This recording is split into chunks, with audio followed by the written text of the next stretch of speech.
Approaching the Unconscious by Jung, produced by Audio Scholar and Syntropy Audio.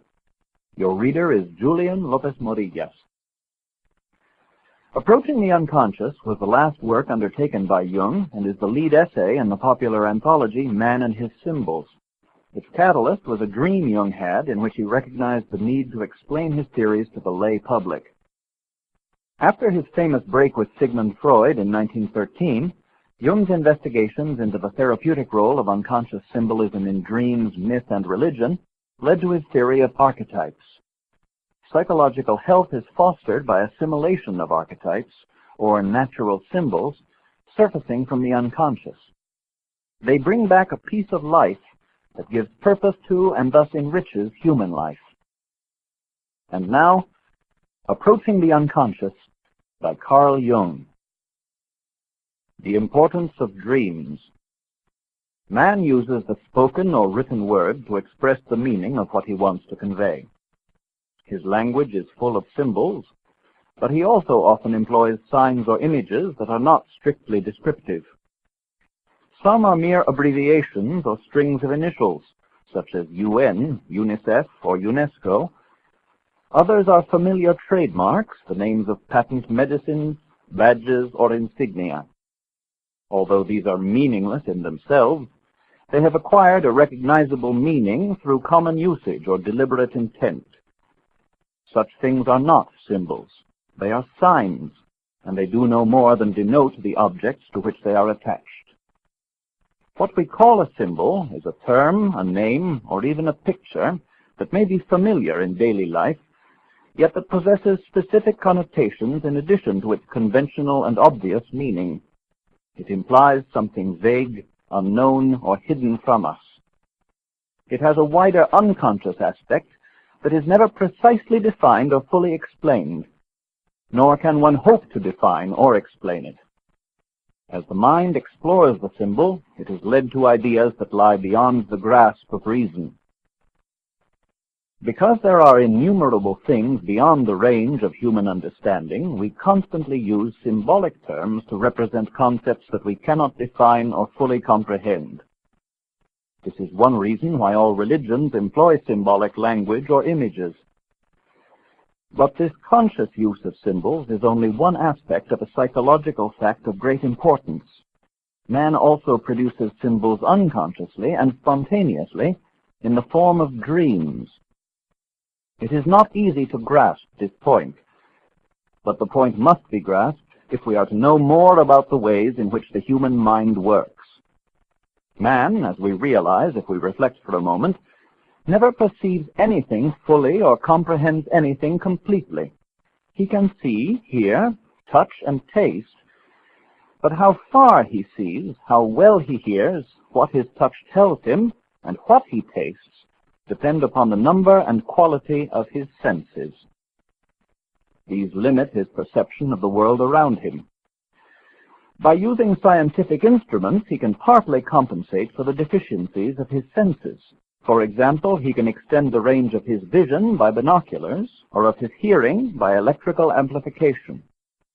But the most elaborate apparatus cannot do more than bring distant or small objects within range of his eyes, or make faint sounds more audible. No matter what instruments he uses, at some point he reaches the edge of certainty beyond which conscious knowledge cannot pass. There are, moreover, unconscious aspects of our perception of reality. The first is the fact that even when our senses react to real phenomena, sights and sounds, they are somehow translated from the realm of reality into that of the mind. Within the mind, they become psychic events, whose ultimate nature is unknowable, for the psyche cannot know its own psychical substance. Thus, every experience contains an indefinite number of unknown factors, not to speak of the fact that every concrete object is always unknown in certain respects, because we cannot know the ultimate nature of matter itself. Then there are certain events of which we have not consciously taken note. They have remained, so to speak, below the threshold of consciousness. They have happened, but they have been absorbed subliminally without our conscious knowledge. We can become aware of such happenings only in a moment of intuition, or by a process of profound thought that leads to a later realization that they must have happened. And though we may have originally ignored their emotional and vital importance, it later wells up from the unconscious as a sort of afterthought. It may appear, for instance, in the form of a dream. As a general rule, the unconscious aspect of any event is revealed to us in dreams, where it appears not as a rational thought, but as a symbolic image. As a matter of history, it was the study of dreams that first enabled psychologists to investigate the unconscious aspect of conscious psychic events. It is on such evidence that psychologists assume the existence of an unconscious psyche, though many scientists and philosophers deny its existence. They argue, naively, that such an assumption implies the existence of two subjects, or, to put it in a common phrase, two personalities within the same individual. But this is exactly what it does imply, quite correctly. And it is one of the curses of modern man that many people suffer from this divided personality. It is by no means a pathological symptom. It is a normal fact that can be observed at any time and everywhere. It is not merely the neurotic whose right hand does not know what the left hand is doing. This predicament is a symptom of a general unconsciousness that is the undeniable common inheritance of all mankind. Man has developed consciousness slowly and laboriously in a process that took untold ages to reach the civilized state, which is arbitrarily dated from the invention of script in about 4000 BC. And this evolution is far from complete, for large areas of the human mind are still shrouded in darkness. What we call the psyche is by no means identical with our consciousness and its contents. Whoever denies the existence of the unconscious is in fact assuming that our present knowledge of the psyche is total. And this belief is clearly just as false as the assumption that we know all there is to be known about the natural universe. Our psyche is part of nature, and its enigma is as limitless. Thus we cannot define either the psyche or nature. We can merely state what we believe them to be and describe, as best we can, how they function. Quite apart, therefore, from the evidence that medical research has accumulated, there are strong grounds of logic for rejecting statements like, "There is no unconscious." Those who say such things merely express an age-old misoneism, a fear of the new and the unknown. There are historical reasons for this resistance to the idea of an unknown part of the human psyche. Consciousness is a very recent acquisition of nature, and it is still in an experimental state. It is frail, menaced by specific dangers, and easily injured. As anthropologists have noted, one of the most common mental derangements that occur among primitive people is what they call the loss of a soul, which means, as the name indicates, a notable disruption, or more technically, a dissociation of consciousness. While this situation is familiar to us from the studies of anthropologists, it is not so irrelevant to our own advanced civilization as it might seem. We too can become dissociated and lose our identity. We can be possessed and altered by moods, or become unreasonable and unable to recall important facts about ourselves or others, so that people ask, "What the devil has got into you?" We talk about being able to control ourselves, but self-control is a rare and remarkable virtue. We may think we have ourselves under control, yet a friend can easily tell us things about ourselves of which we have no knowledge. Beyond doubt, even in what we call a high level of civilization, human consciousness has not yet achieved a reasonable degree of continuity. It is still vulnerable and liable to fragmentation. This capacity to isolate part of one's mind, indeed, is a valuable characteristic. It enables us to concentrate upon one thing at a time, excluding everything else that may claim our attention. But there is a world of difference between a conscious decision to split off and temporarily suppress a part of one's psyche, and a condition in which this happens spontaneously, without one's knowledge or consent, and even against one's intention. The former is a civilized achievement, the latter a primitive loss of a soul, or even the pathological cause of a neurosis. Thus, even in our day, the unity of consciousness is still a doubtful affair. It can too easily be disrupted. An ability to control one's emotions, that may be very desirable from one point of view, would be a questionable accomplishment from another, for it would deprive social intercourse of variety, color, and warmth. It is against this background that we must review the importance of dreams, those flimsy, evasive, unreliable, vague, and uncertain fantasies. To explain my point of view, I would like to describe how it developed over a period of years, and how I was led to conclude that dreams are the most frequent and universally accessible source for the investigation of man's symbolizing faculty. Sigmund Freud was the pioneer who first tried to explore empirically the unconscious background of consciousness.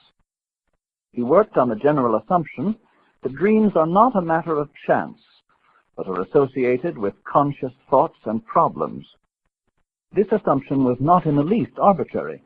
It was based upon the conclusion of eminent neurologists, for instance Pierre Janet, that neurotic symptoms are related to some conscious experience. They even appear to be split-off areas of the conscious mind, which at another time and under different conditions can be conscious.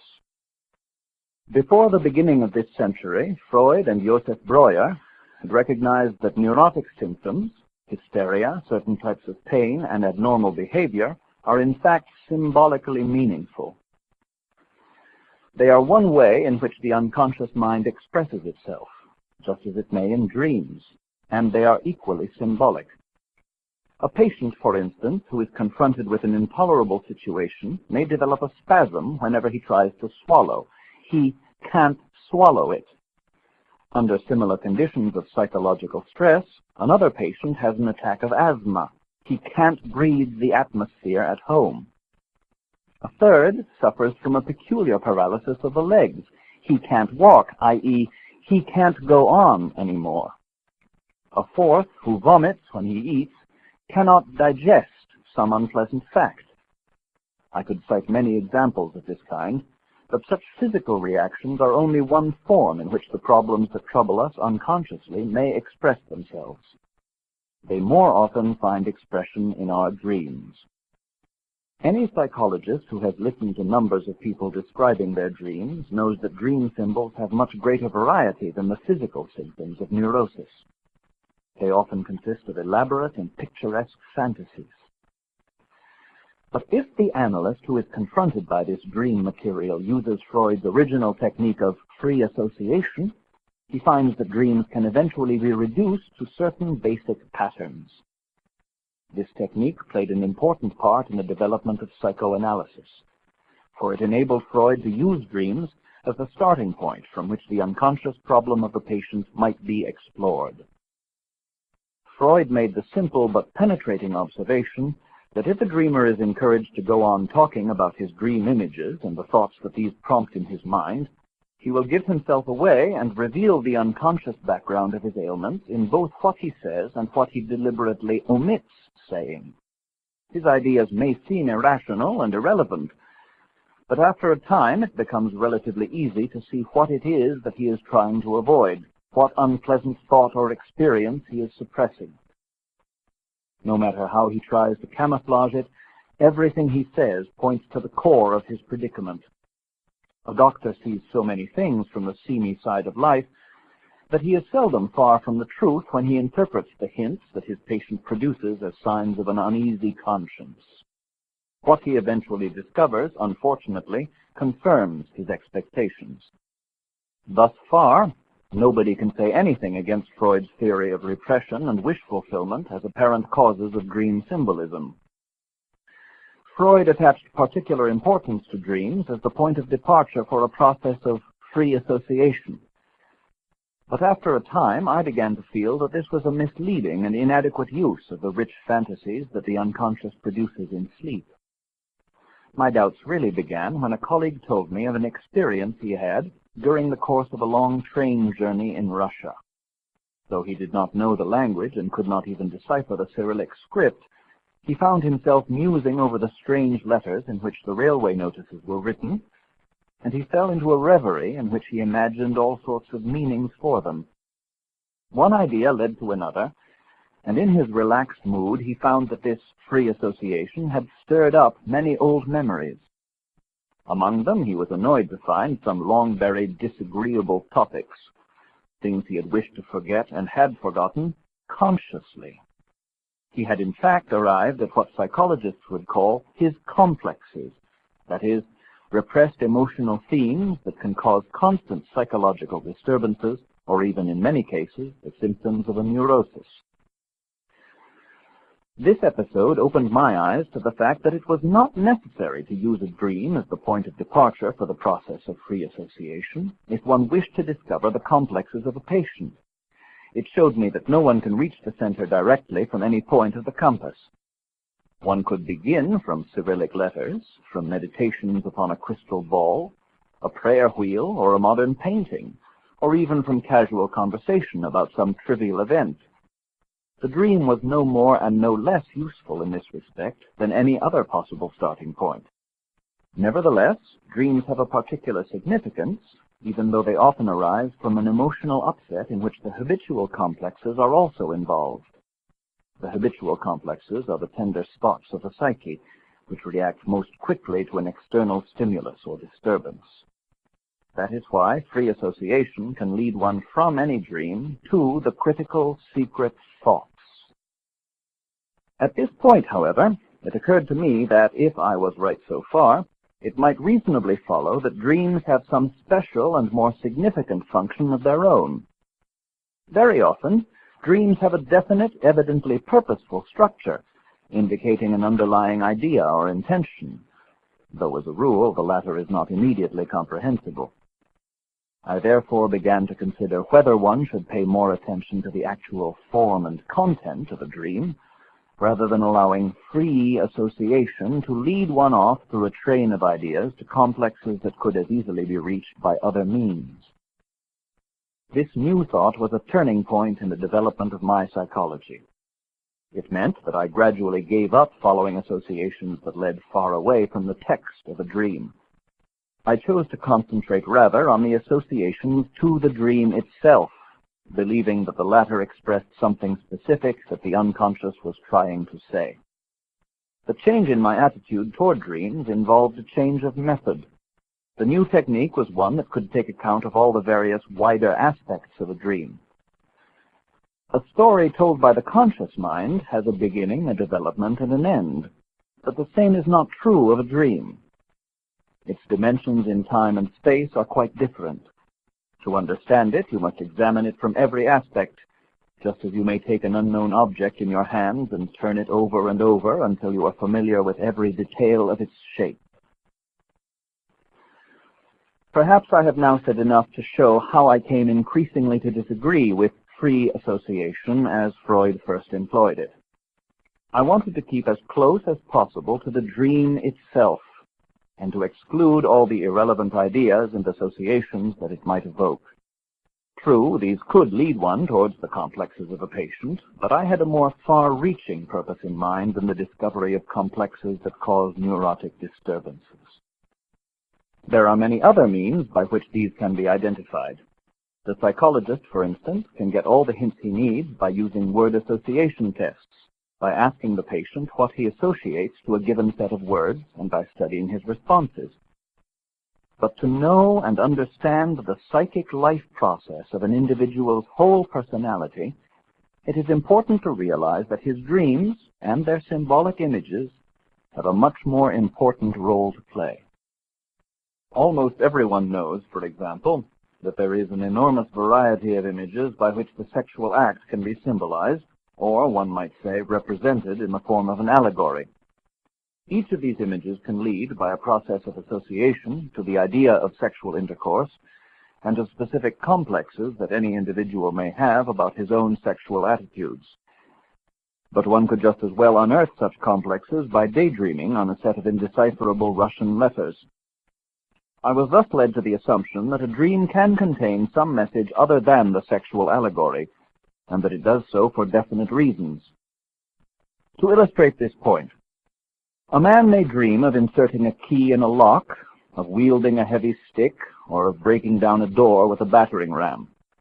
Each of these can be regarded as a sexual allegory. But the fact that his unconscious, for its own purposes, has chosen one of these specific images, it may be the key, the stick, or the battering ram, is also of major significance. The real task is to understand why the key has been preferred to the stick or the stick to the ram. And sometimes this might even lead one to discover that it is not the sexual act at all that is represented, but some quite different psychological point. From this line of reasoning, I concluded that only the material that is clearly and visibly part of a dream should be used in interpreting it. The dream has its own limitation. Its specific form itself tells us what belongs to it and what leads away from it.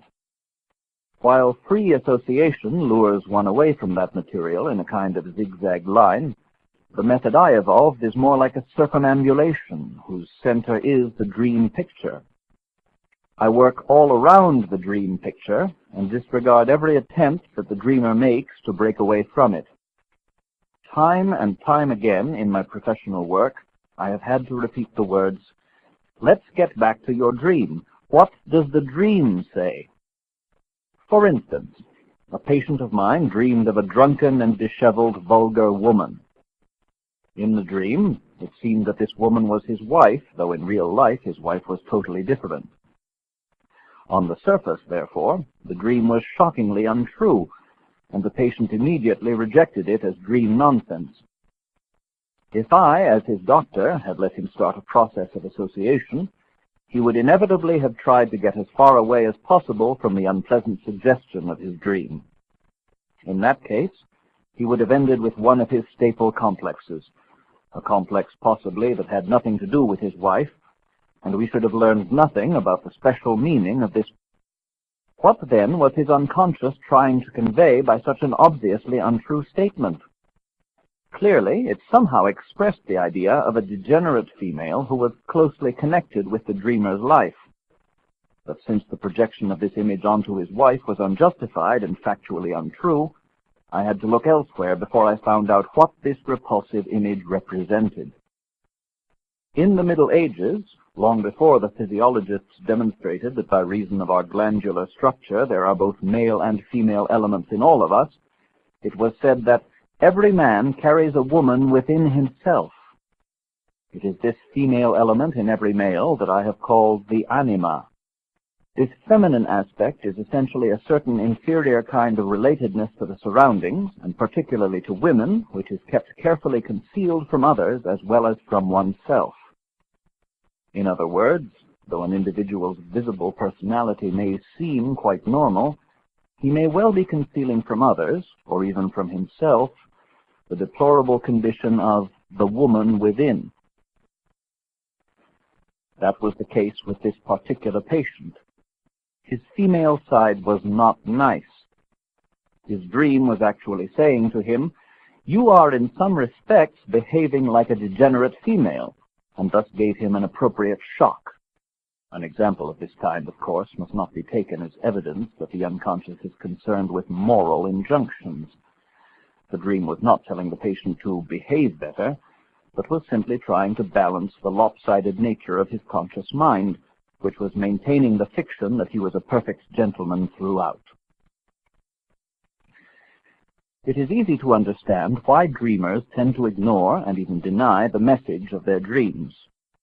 Consciousness naturally resists anything unconscious and unknown.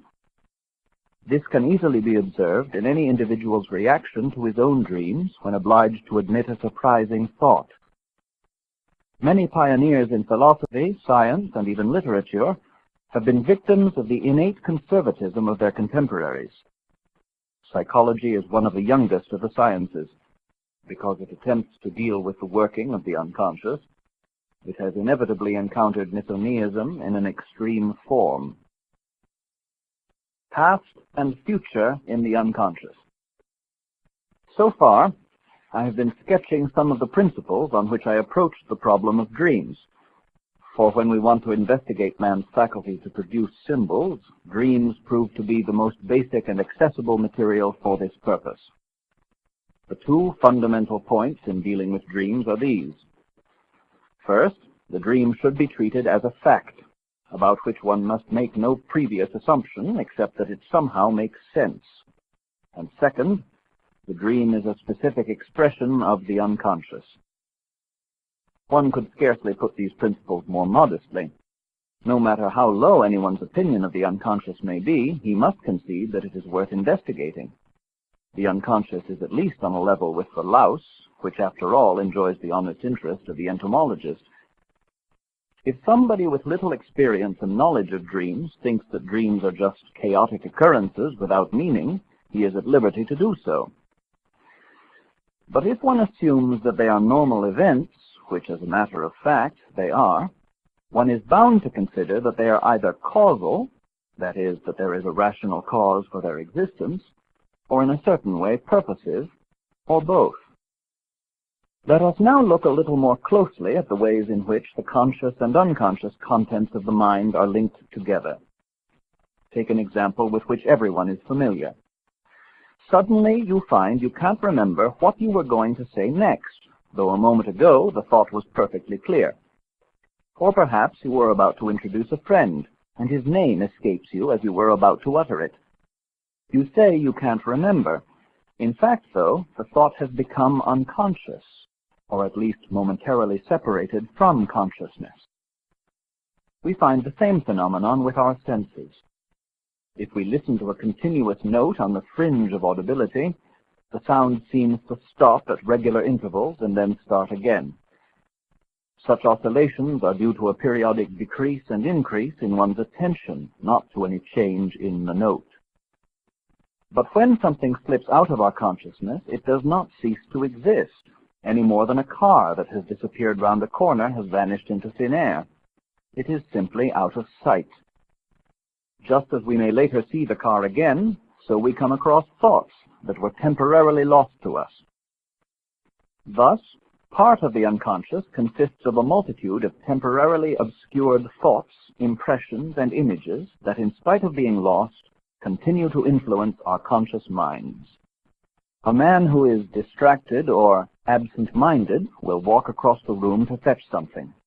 He stops, seemingly perplexed. He has forgotten what he was after. His hands grope about among the objects on the table as if he were sleepwalking. He is oblivious of his original purpose, yet he is unconsciously guided by it. Then he realizes what it is that he wants. His unconscious has prompted him. If you observe the behavior of a neurotic person, you can see him doing many things that he appears to be doing consciously and purposefully. Yet if you ask him about them, you will discover that he is either unconscious of them or has something quite different in mind. He hears and does not hear. He sees, yet is blind. He knows and is ignorant. Such examples are so common that the specialist soon realizes that unconscious contents of the mind behave as if they were conscious, and that you can never be sure in such cases whether thought, speech, or action is conscious or not.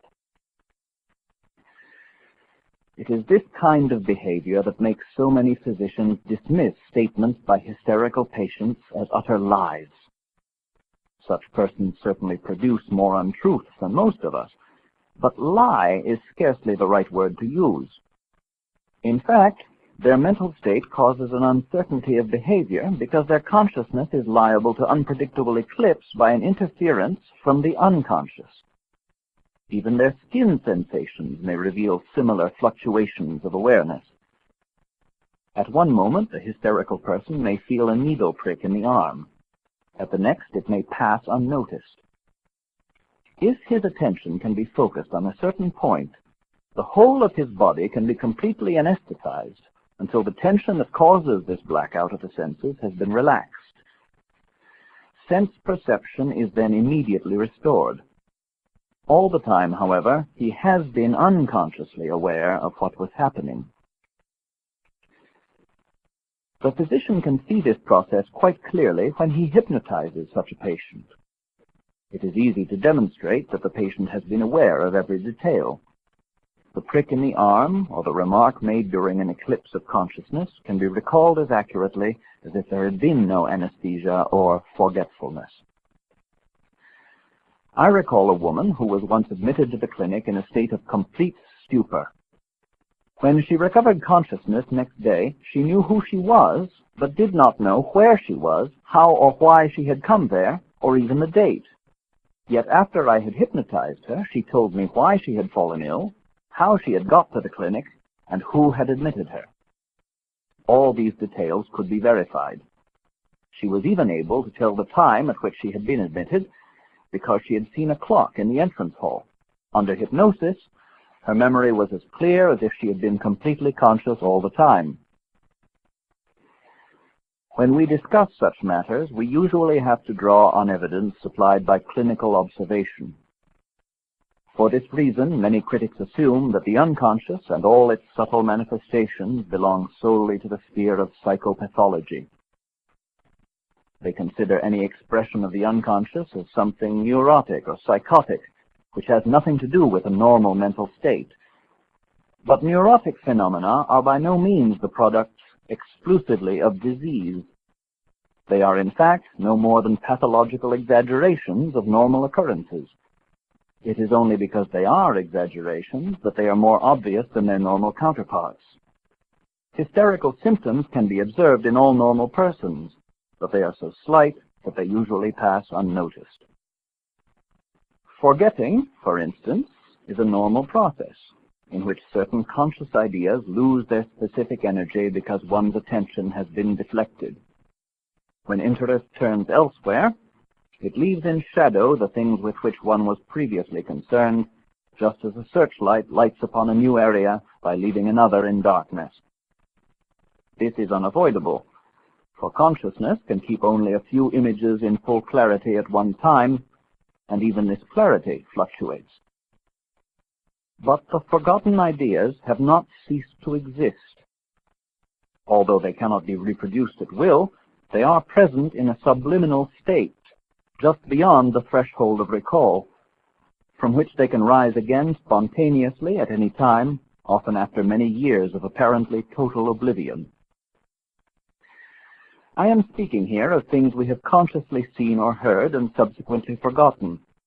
But we all see, hear, smell, and taste many things without noticing them at the time, either because our attention is deflected or because the stimulus to our senses is too slight to leave a conscious impression.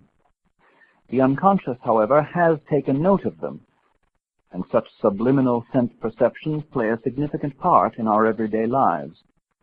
Without our realizing it, they influence the way in which we react to both events and people.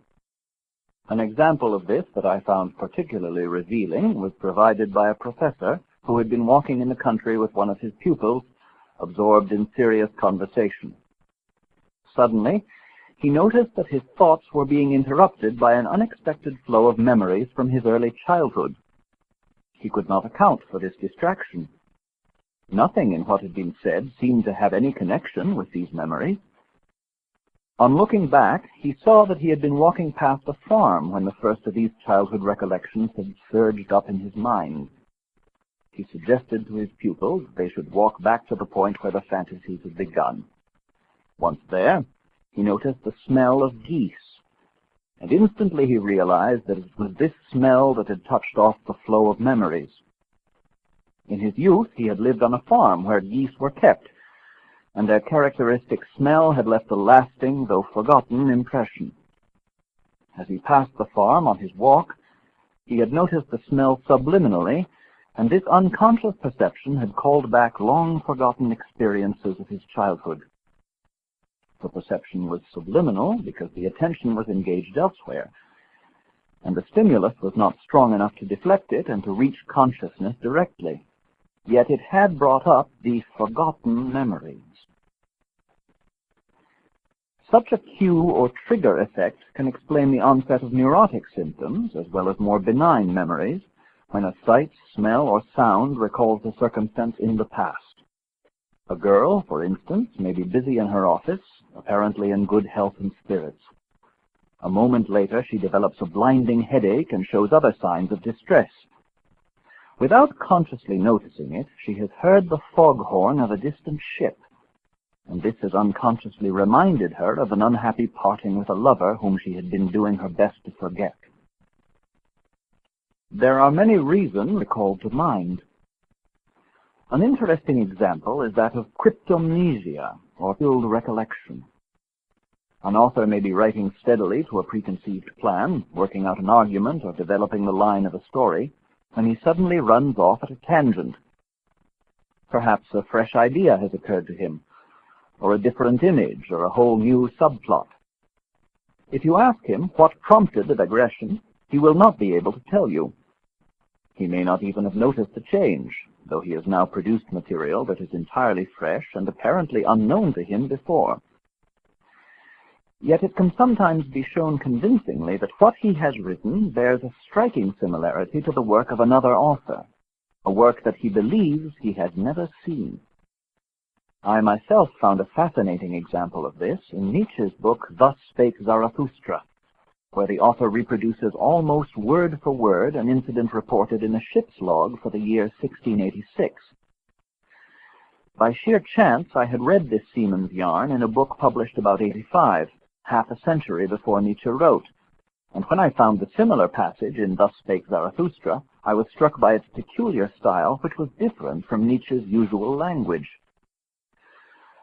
I was convinced that Nietzsche must also have seen the old book, though he made no reference to it. I wrote to his sister, who was still alive, and she confirmed that she and her brother had in fact read the book together when he was 11 years old. I think, from the context, it is inconceivable that Nietzsche had any idea that he was plagiarizing this story. I believe that 50 years later it had unexpectedly slipped into focus in his conscious. In this type of case, there is genuine, if unrealized, recollection. Much the same sort of thing may happen to a musician who has heard a popular song in childhood and finds it cropping up as the theme of a symphonic movement that he is composing in adult life. An idea or an image has moved back from the unconscious into the conscious mind.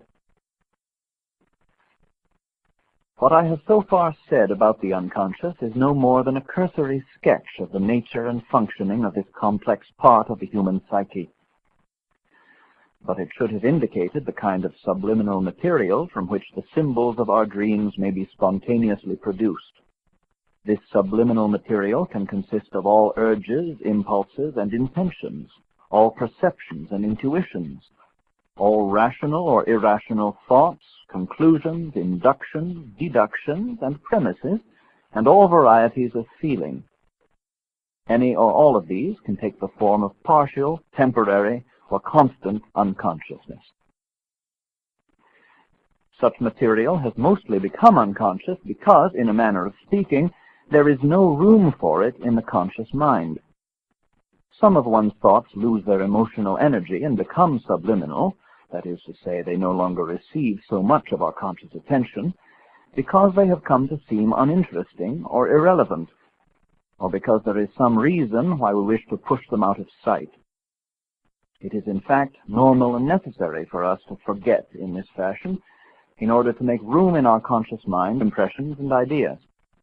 If this did not happen, everything we experienced would remain above the threshold of consciousness, and our minds would become impossibly cluttered. This phenomenon is so widely recognized today that most people who know anything about psychology take it for granted.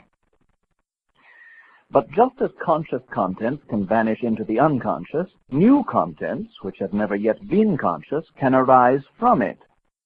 One may have an inkling, for instance, that something is on the point of breaking into consciousness, that something is in the air, or that one smells a rat. The discovery that the unconscious is no mere depository of the past, but is also full of germs of future psychic situations and ideas, led me to my own new approachology. A deal of discussion has arisen round this point. But it is a fact that in addition to memories from a lost and conscious past, completely new thoughts and creative ideas can also present themselves from the unconscious. Thoughts and ideas that have never been conscious before. They grow up from the dark depths of the mind like a lotus and form a most important part of a subliminal psyche.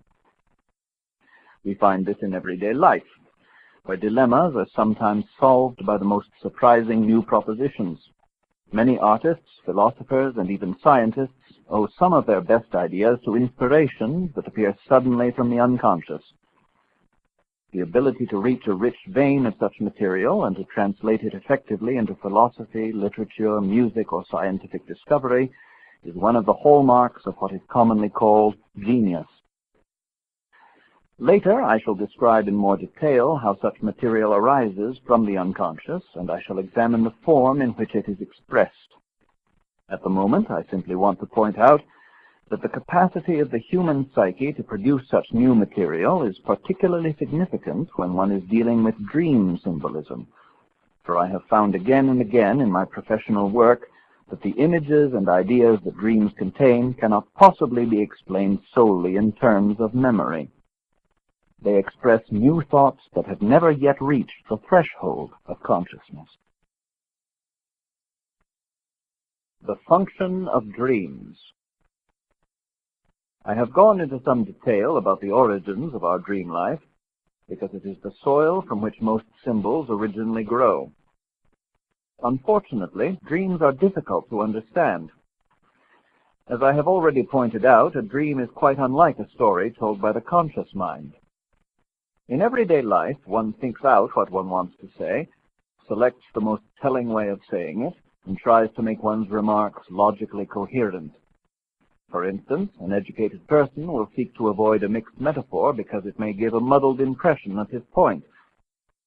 But dreams have a different texture. Images that seem contradictory and ridiculous crowd in on the dreamer. The normal sense of time is lost, and commonplace things assume a fascinating or threatening aspect. It may seem strange that the unconscious mind should order its material from a seemingly disciplined pattern that we can impose on our thoughts in waking life. Yet anyone who stops for a moment to recall a dream will be aware of this contrast, which is in fact one of the main reasons why the ordinary dreams so hard to understand.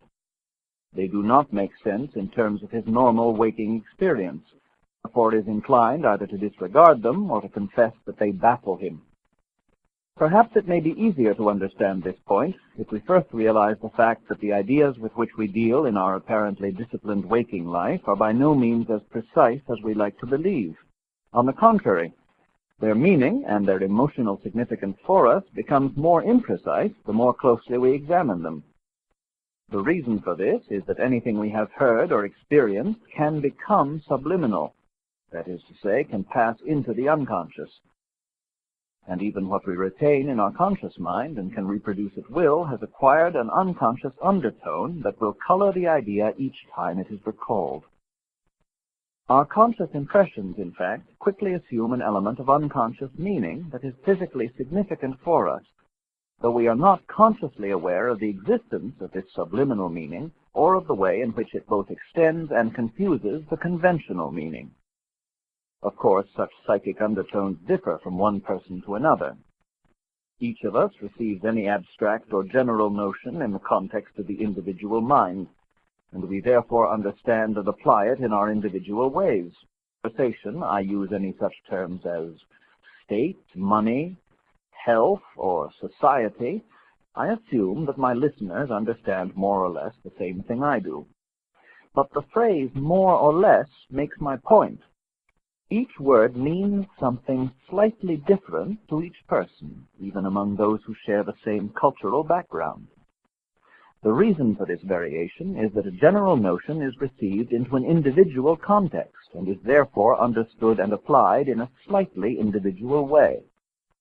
And the difference of meaning is naturally greatest when people have widely different experiences. As long as concepts are identical with mere words, the variation is almost imperceptible and plays no practical role. But when an exact definition or a careful explanation is needed, one can occasionally discover the most amazing variations, not only in the purely intellectual understanding of the term, but particularly in its emotional tone and its application. As a rule, these variations are subliminal and therefore never realized.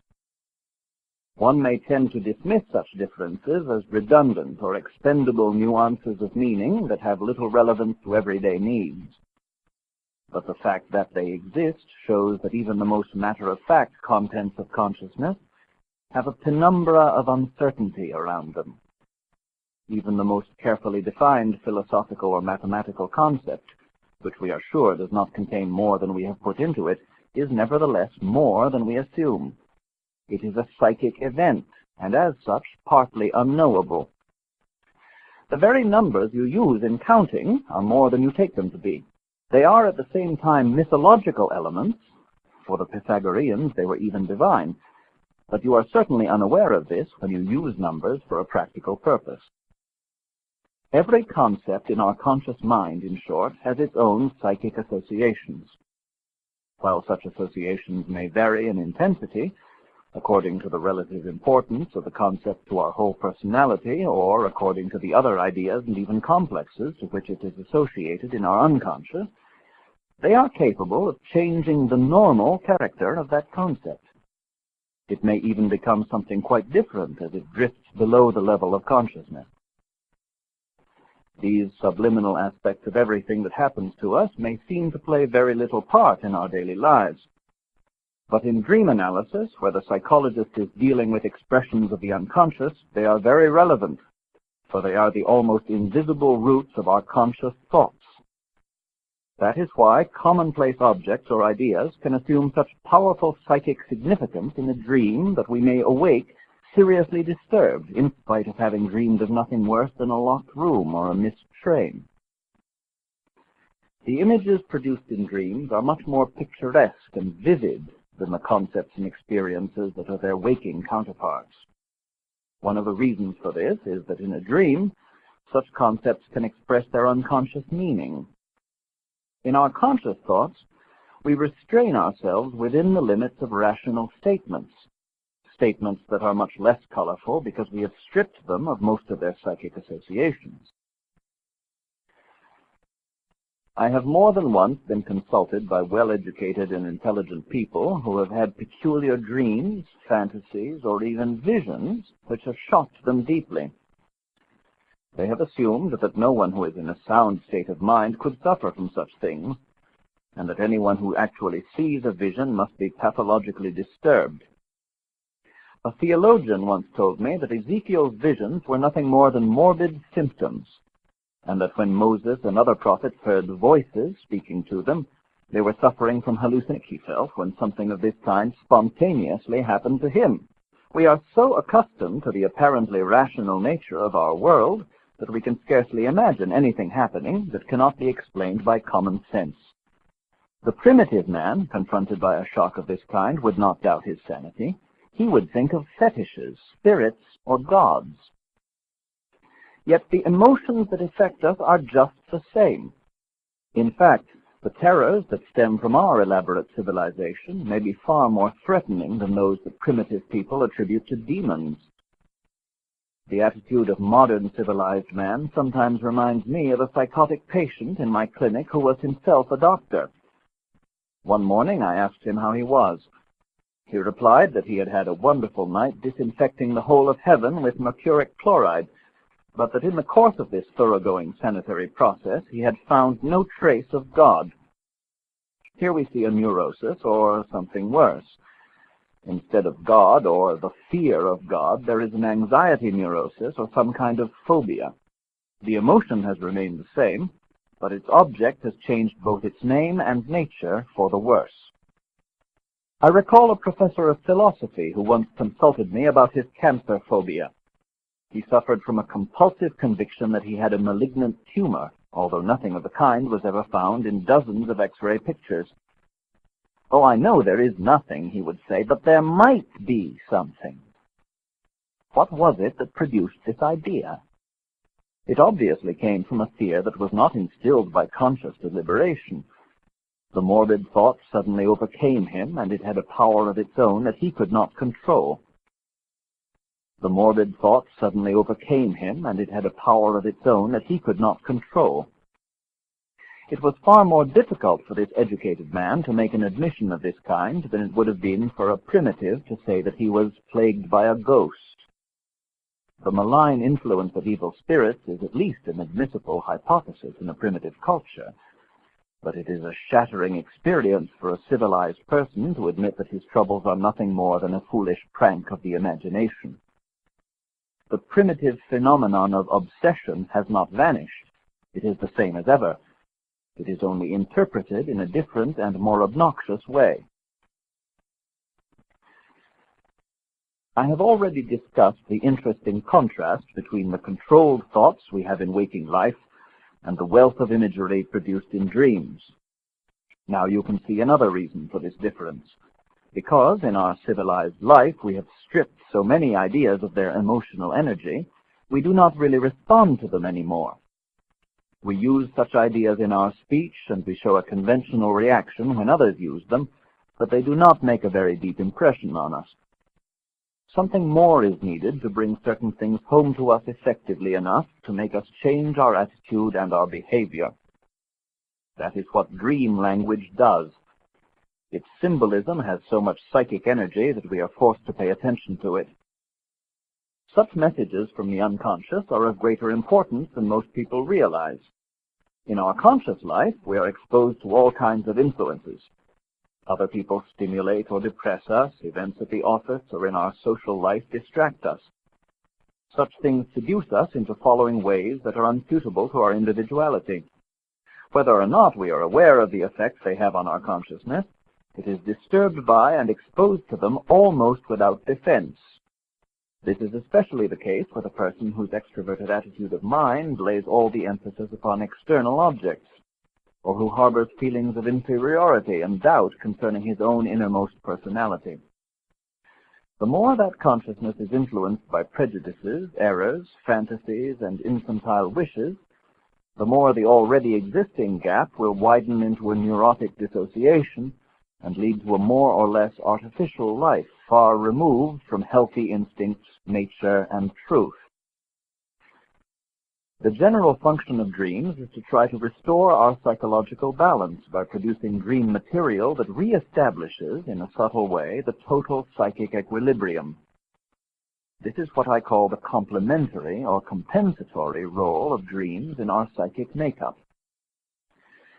It explains why people who have unrealistic ideas or too high an opinion of themselves, or who make grandiose plans out of proportion to their real capacities, have dreams of flying or falling. The dream compensates for the deficiencies of their personalities, and at the same time it warns them of the dangers in their present course. If the warnings of the dream are disregarded, real accidents may take their place. The victim may fall downstairs or may have a motor accident. I remember the case of a man who was inextricably involved in a number of shady affairs. He developed an almost morbid passion for dangerous mountain climbing as a sort of compensation. He was seeking to get above himself. In a dream one night, he saw himself stepping off the summit of a high mountain into empty space. When he told me his dream, I instantly saw his danger and tried to emphasize the warning and persuade him to restrain himself.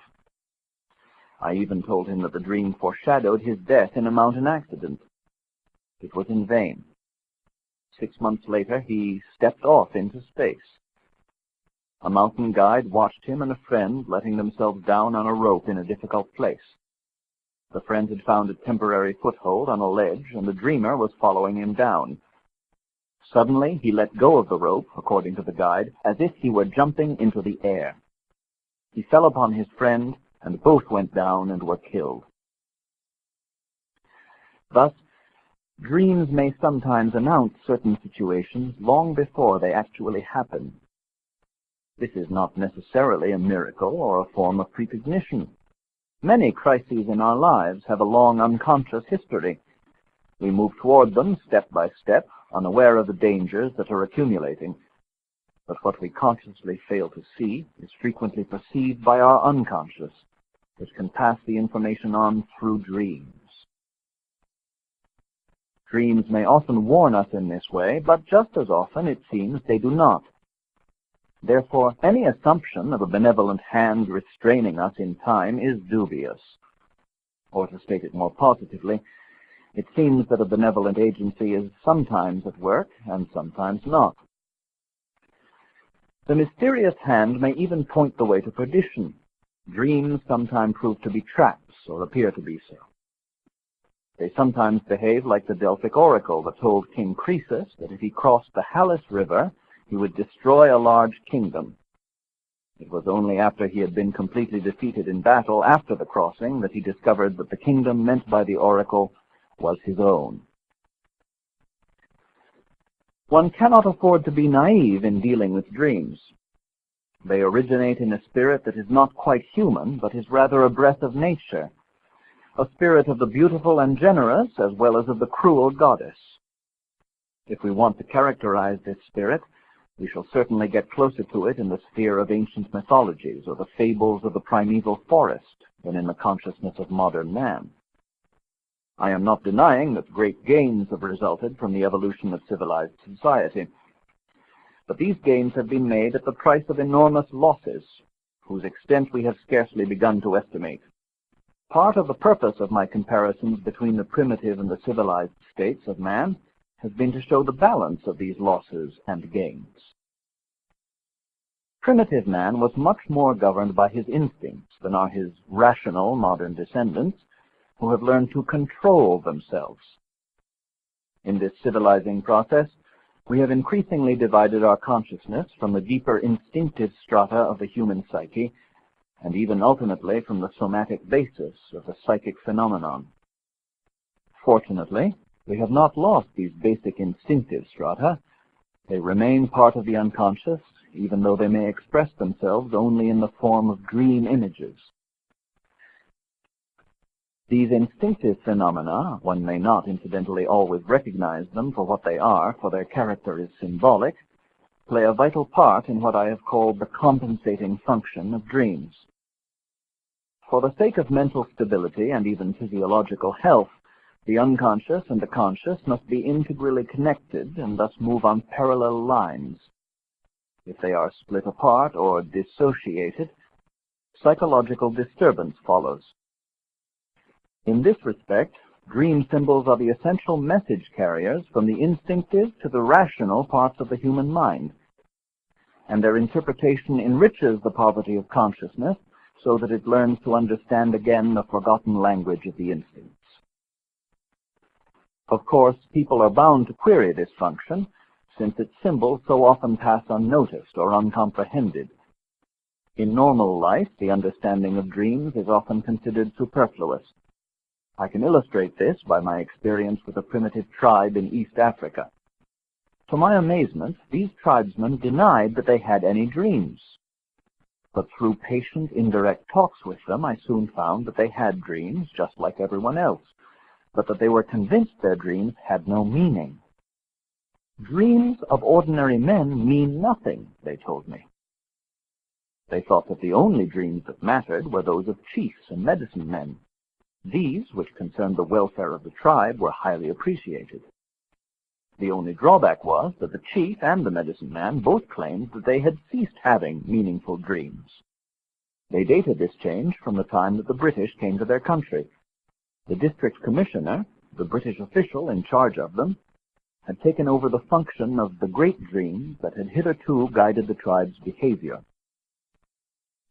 When these tribesmen conceded that they did have dreams but thought them meaningless, they were like the modern man who thinks that a dream has no significance for him simply because he does not understand it. But even a civilized man can sometimes observe that a dream, which he may not even remember, can alter his mood for better or worse. The dream has been comprehended, but only in a subliminal way, and that is what usually happens. It is only on the rare occasions when a dream is particularly impressive or repeats itself at regular intervals that most people consider an interpretation desirable. Here I ought to add a word of warning against unintelligent or incompetent dream analysis.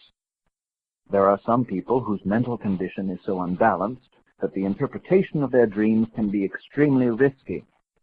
In such a case, the very one-sided consciousness is cut off from a correspondingly irrational or crazy unconscious, and the two should not be brought together without taking special precautions. And speaking more generally, it is plain foolishness to believe in ready-made systematic guides to dream interpretation, as if one could simply buy a reference book and look up a particular symbol. No dream symbol can be separated from the individual who dreams it, and there is no definite or straightforward interpretation of any dream. Each individual varies so much in the way that his unconscious complements or compensates his conscious mind that it is impossible to be sure how far dreams and their symbols can be classified at all. It is true that there are dreams and single symbols, I should prefer to call them motifs, that are typical and often occur.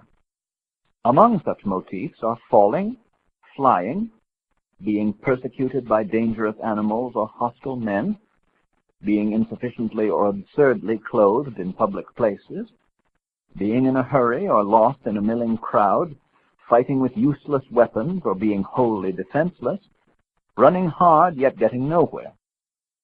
A typical infantile motif is the dream of growing infinitely small or infinitely big, or being transformed from one to the other, as you find it, for instance, in Lewis Carroll's Alice in Wonderland. But I must stress again that these are motifs that must be considered in the context of the dream itself, not as self-explanatory ciphers. The recurring dream is a noteworthy phenomenon. There are cases in which people have dreamed the same dream from childhood into the later years of adult life. A dream of this kind is usually an attempt to compensate for a particular defect in the dreamer's attitude to life, or it may date from a traumatic moment that has left behind some specific prejudice. It may also sometimes anticipate a future event of importance. I myself dreamed of a motif over several years in which I would discover a part of my house that I did not know existed. Sometimes it was the quarters where my long-dead parents lived, in which my father, to my surprise, had a laboratory where he studied the comparative anatomy of fish, and my mother ran a hotel for ghostly visitors.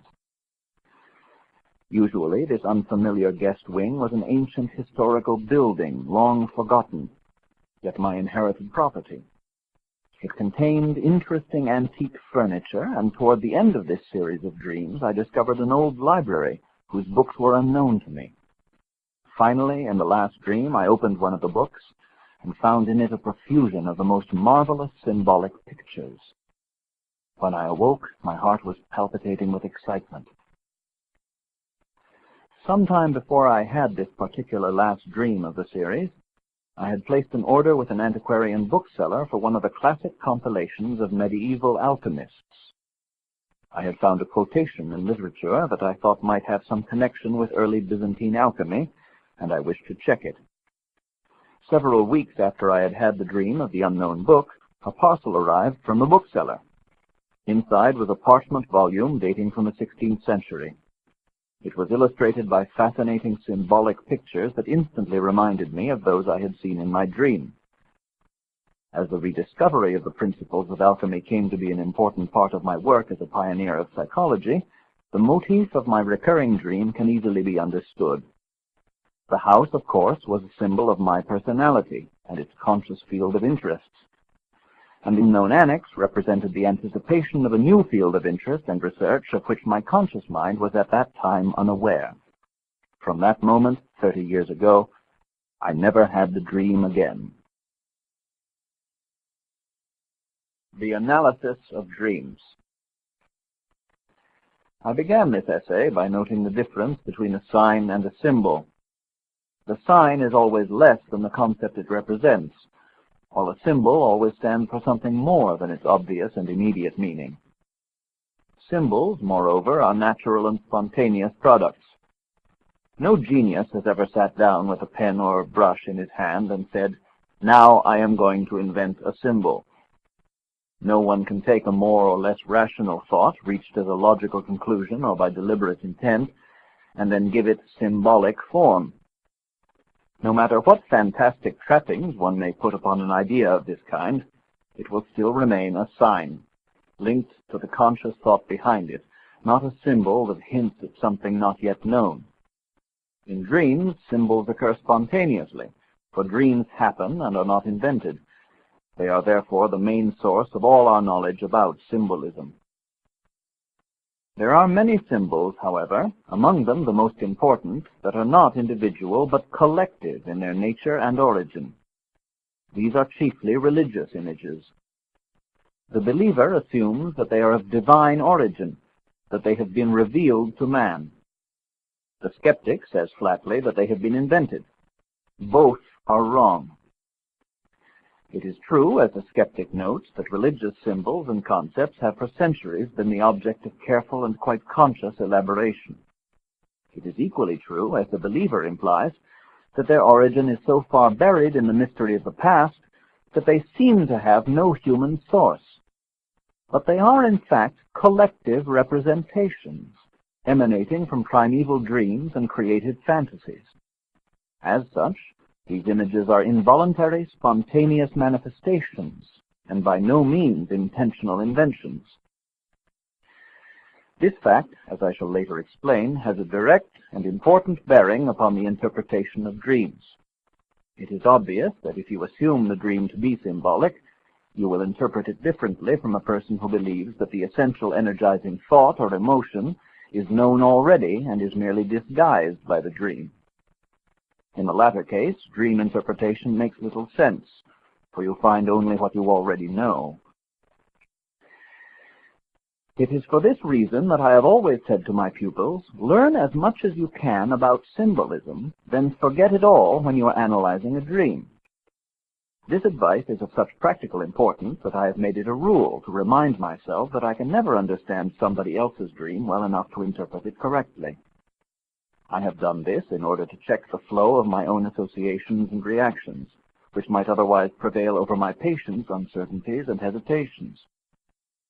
As it is of the greatest therapeutic importance for an analyst to get the particular message of a dream, that is, the contribution that the unconscious is making to the conscious mind, as accurately as possible, it is essential for him to explore the content of a dream with the utmost thoroughness.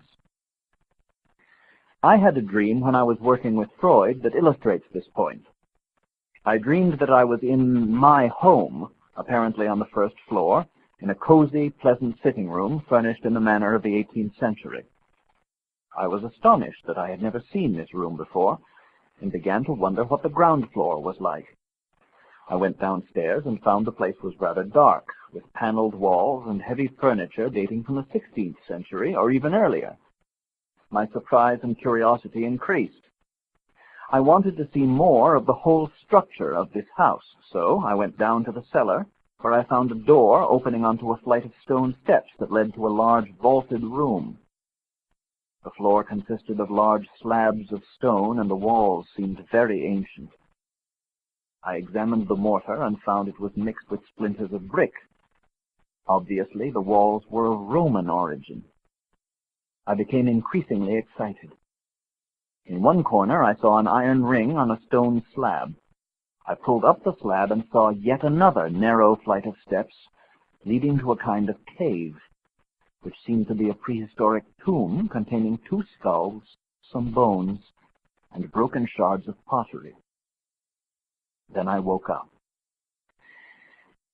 If Freud, when he analyzed this dream, had followed my method of exploring its specific associations and context, he would have heard a far-reaching story. But I am afraid he would have dismissed it as a mere effort to escape from a problem that was really his own. The dream is in fact a short summary of my life, more specifically, of the development of my mind. I grew up in a house 200 years old. Our furniture consisted mostly of pieces about 300 years old, and mentally, my hitherto greatest spiritual adventure had been to study the philosophies of Kant and Schopenhauer. The great news of the day was the work of Charles Darwin. Shortly before this, I had been living with the still medieval concepts of my parents, for whom the world and men were still presided over by divine omnipotence and providence. This world had become antiquated and obsolete. My Christian faith had become relative through its encounter with Eastern religions and Greek philosophy. It is for this reason that the ground floor was so still, dark, and obviously uninhabited. My then historical interests had developed from an original preoccupation with comparative anatomy and paleontology while I was working as an assistant at the Anatomical Institute. I was fascinated by the bones of fossil man. As a matter of fact, these were my real associations to the dream, but I did not dare to mention the subject of skulls, skeletons, or corpses to Freud because I had learned that this theme was not popular with him. He cherished the peculiar idea that I anticipated his early death, and he drew this conclusion from the fact that I had shown much interest in the mummified corpses in the so-called Bleikeller in Bremen, which we visited together in 1909 on our way to take the boat to America. Thus I felt reluctant to come out with my own thoughts, since through recent experience I was deeply impressed by the almost unbridgeable gap between Freud's mental outlook and background and my own. I was afraid of losing his friendship if I should open up to him about my own inner world, which, I surmised, would look very queer to him. Feeling quite uncertain about my own psychology, I almost automatically told him a lie about my free associations in order to escape the impossible task of enlightening him about my very personal and utterly different constitution. I must apologize for this rather lengthy narration of the jam I got into through telling Freud my dream. But it is a good example of the difficulties in which one gets involved in the course of a real dream analysis. So much depends upon the personal differences between the analyst and the analyzed. I soon realized that Freud was looking for some incompatible wish of mine, and so I suggested tentatively that the skulls I had dreamed of might refer to certain members of my family whose death for some reason I might desire. This proposal met with his approval, but I was not satisfied with such a phony solution. While I was trying to find a suitable answer to Freud's questions, I was suddenly confused by an intuition about the role that the subjective factor plays in psychological understanding. My intuition was so overwhelming that I thought only of how to get out of this impossible snarl, and I took the easy way out by a lie.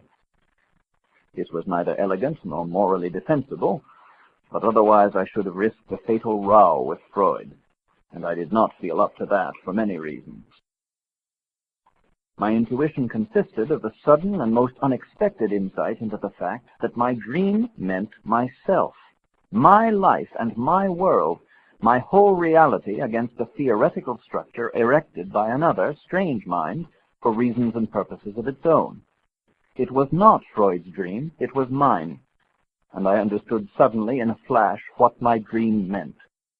This conflict illustrates a vital point about dream analysis. It is not so much a technique that can be learned and applied according to the rules, as it is a dialectical exchange between two personalities.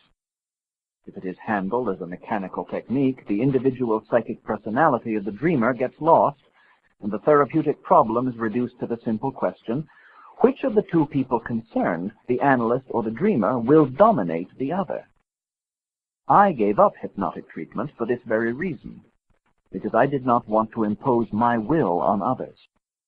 I wanted the healing processes to grow out of the patient's own personality, not from suggestions by me that would have only a passing effect.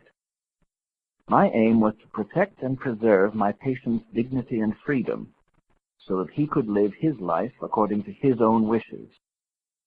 In this exchange with Freud, it dawned on me for the first time that before we construct general theories about man and his psyche, we should learn a lot more about the real human being we have to deal with. The individual is the only reality. The further we move away from the individual toward abstract ideas about Homo sapiens, the more likely we are to fall into error. In these times of social upheaval and rapid change, it is desirable to know much more than we do about the individual human being, for so much depends upon his mental and moral qualities. But if we are to see things in their right perspective, we need to understand the past of man as well as his present. That is why an understanding of myths and symbols is of essential importance. The problem of types. In spite of the fact that dreams demand individual treatment, some generalities are necessary in order to classify and clarify the material that the psychologist collects by studying many individuals. It would obviously be impossible to formulate any psychological theory or to teach it by describing large numbers of separate cases without any effort to see what they have in common and how they differ. Any general characteristic can be chosen as a basis.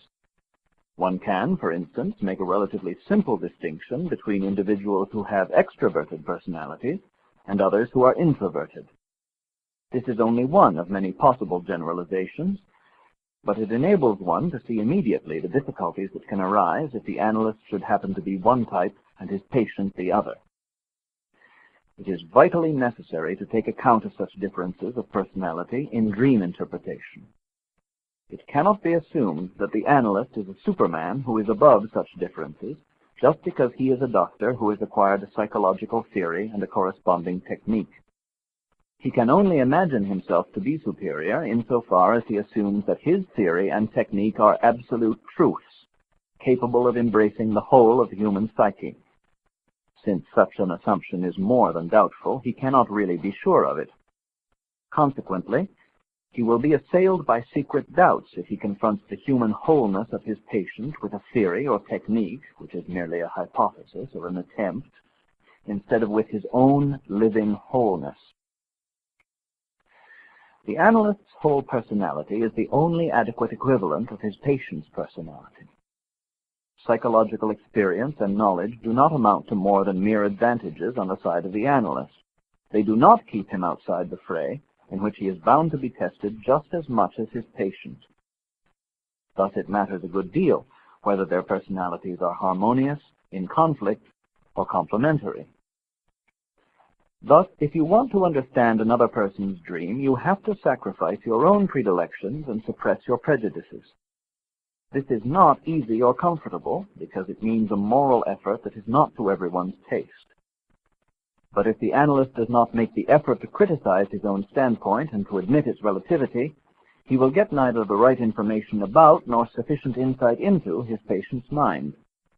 The analyst expects at least a certain willingness on the patient's part to listen to his opinion and to take it seriously, and the patient must be granted the same right.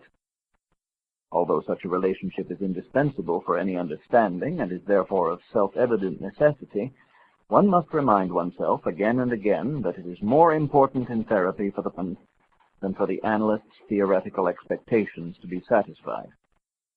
The patient's resistance to the analyst's interpretation is not necessarily wrong. It is rather a sure sign that something does not click. Either the patient has not yet reached the point, or the interpretation does not fit. In our efforts to interpret the dream symbols of another person, we are almost invariably hampered by our tendency to fill in the unavoidable gaps in our understanding by projection. That is, by the assumption that what the analyst perceives or thinks is equally perceived or thought by the dreamer. To overcome this source of error, I have always insisted on the importance of sticking to the context of the particular dream and excluding all theoretical assumptions about dreams in general, except for the hypothesis that dreams in some way make sense. One of my patients had a very high opinion of himself and was unaware that almost everyone who knew him was irritated by his air of moral superiority. He came to me with a dream in which he had seen a drunken tramp rolling in a ditch, a sight that evoked from him only the patronizing comment, "It's terrible to see how low a man can fall." It was evident that the unpleasant nature of the dream was at least in part an attempt to offset his inflated opinion of his own merits. But there was something more to it than this.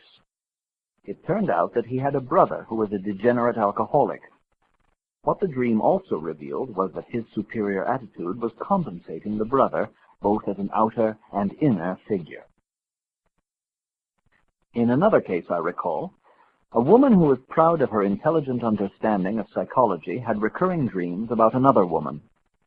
When in ordinary life she met this woman, she did not like her, thinking her a vain and dishonest intriguer. But in the dreams, almost as a sister, friendly and likable. My patient could not understand why she should dream so favorably about a person she disliked. But these dreams were trying to convey the idea that she herself was shadowed by an unconscious character that resembled the other woman. It was hard for my patient, who had very clear ideas about her own personality, to realize that the dream was telling her about her own power complex and her hidden motivations, unconscious influences that had more than once led to disagreeable rows with her friends. She had always blamed others for these, not herself. It is not merely the shadow side of our personalities that we overlook, disregard, and repress. We may also do the same to our positive qualities. An example that comes to mind is that of an apparently modest and self-effacing man with charming manners. He always seemed content with a back seat, but discreetly insisted on being present. When asked to speak, he would offer a well-informed opinion, though he never intruded it.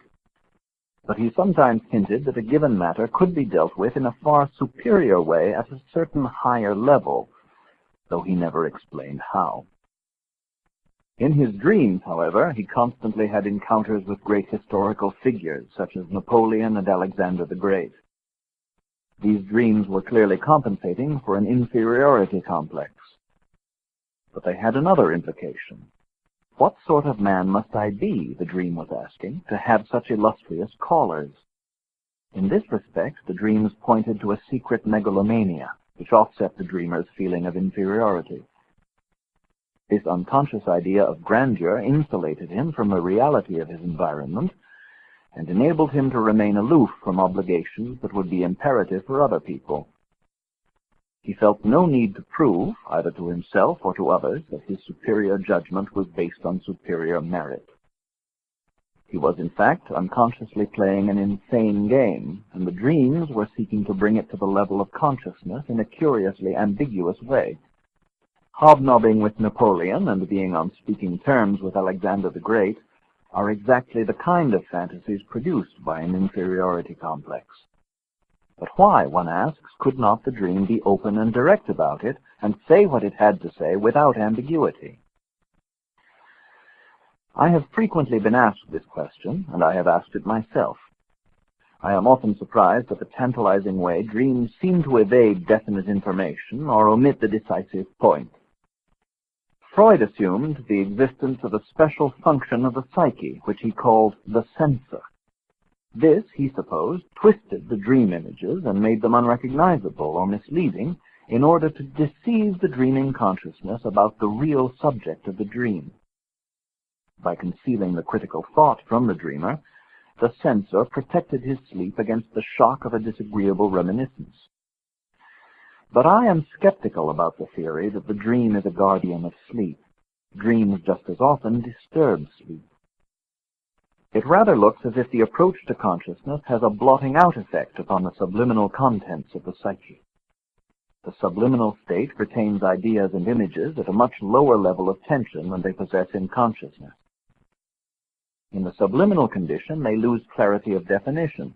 The relations between them are less consequential and more vaguely analogous, less rational and therefore more incomprehensible.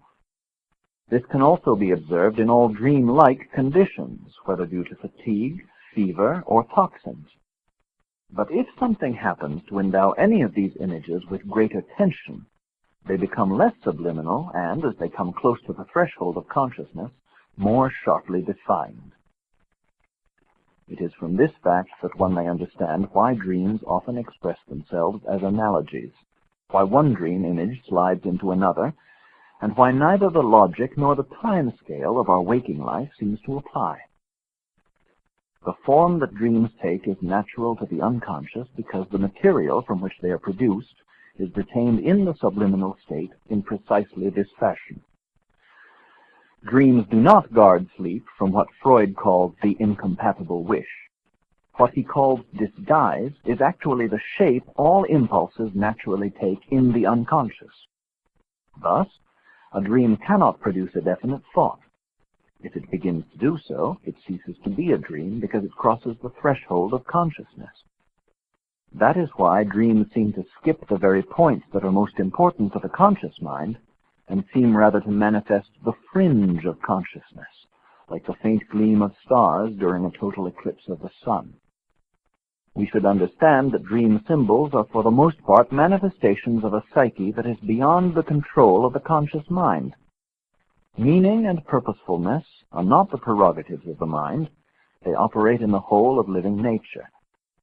There is no difference in principle between organic and psychic growth. As a plant produces its flower, so the psyche creates its symbols. Every dream is evidence of this process. So, by means of dreams, plus all sorts of intuitions, impulses, and other spontaneous events, instinctive forces influence the activity of consciousness. Whether that influence is for better or for worse depends upon the actual contents of the unconscious. If it contains too many things that normally ought to be conscious, then its function becomes twisted and prejudiced.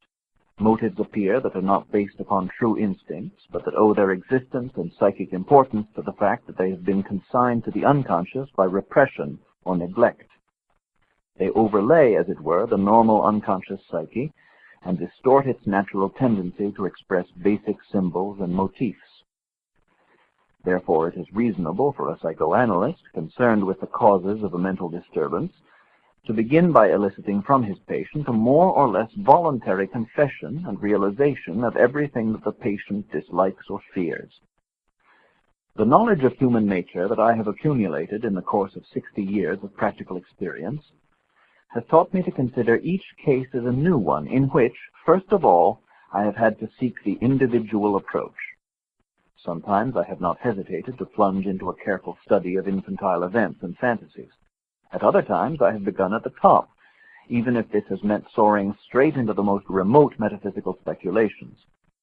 It all depends on learning the language of the individual patient and following the gropings of his unconscious toward the light.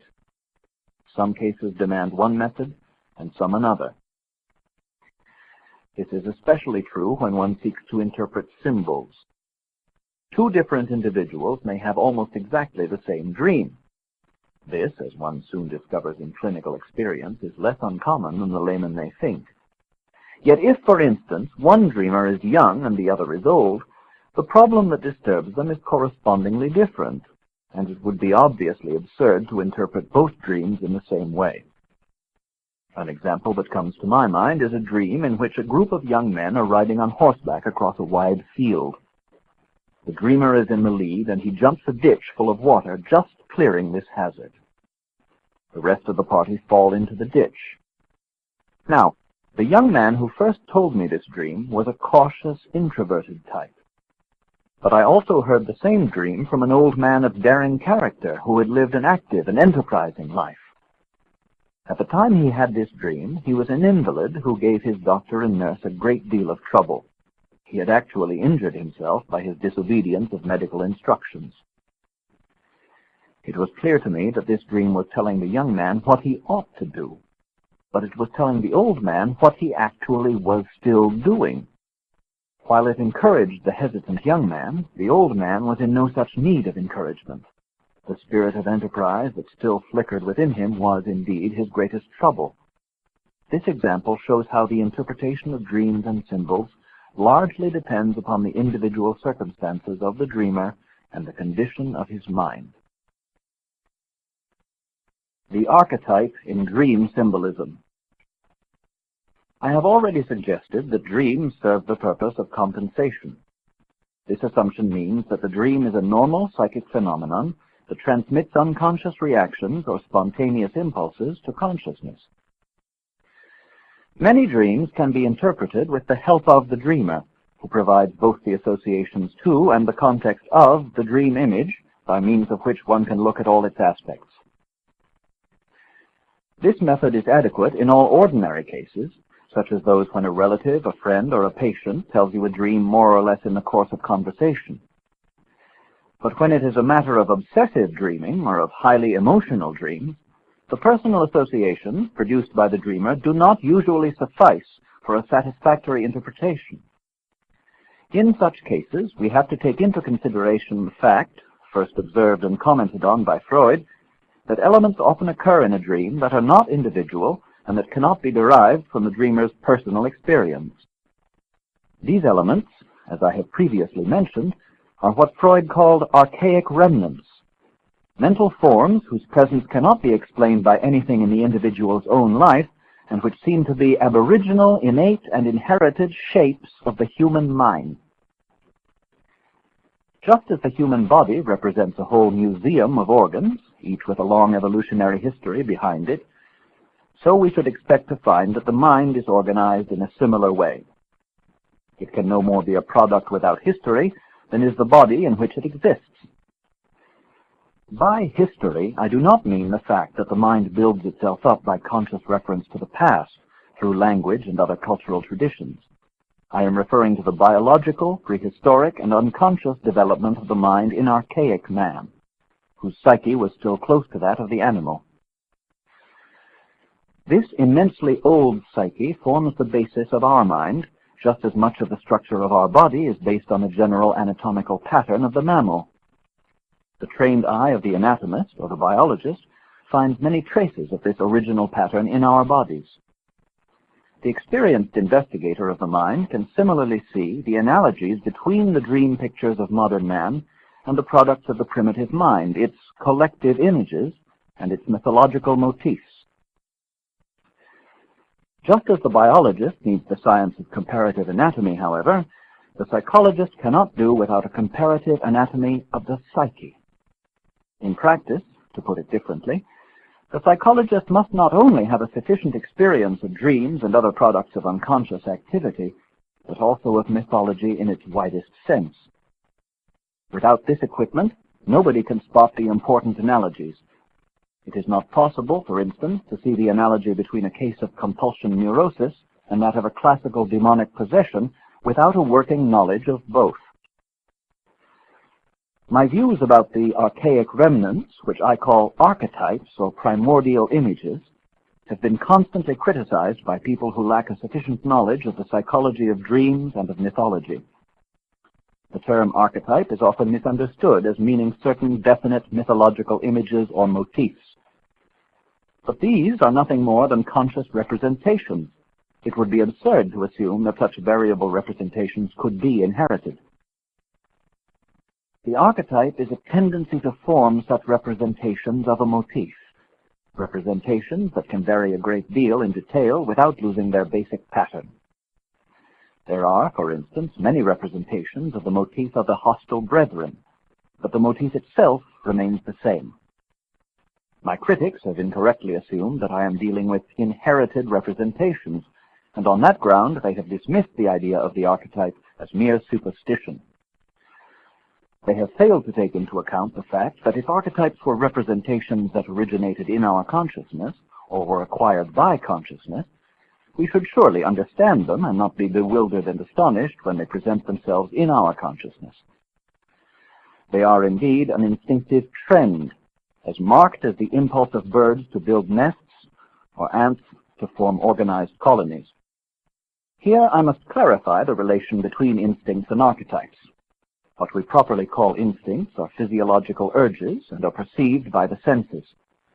But at the same time, they also manifest themselves in fantasies and often reveal their presence only by symbolic images. These manifestations are what I call the archetypes. They are without known origin, and they reproduce themselves in any time or in any part of the world, even where transmission by direct descent or cross-fertilization through migration must be ruled out. I can remember many cases of people who have consulted me because they were baffled by their own dreams or by their children's.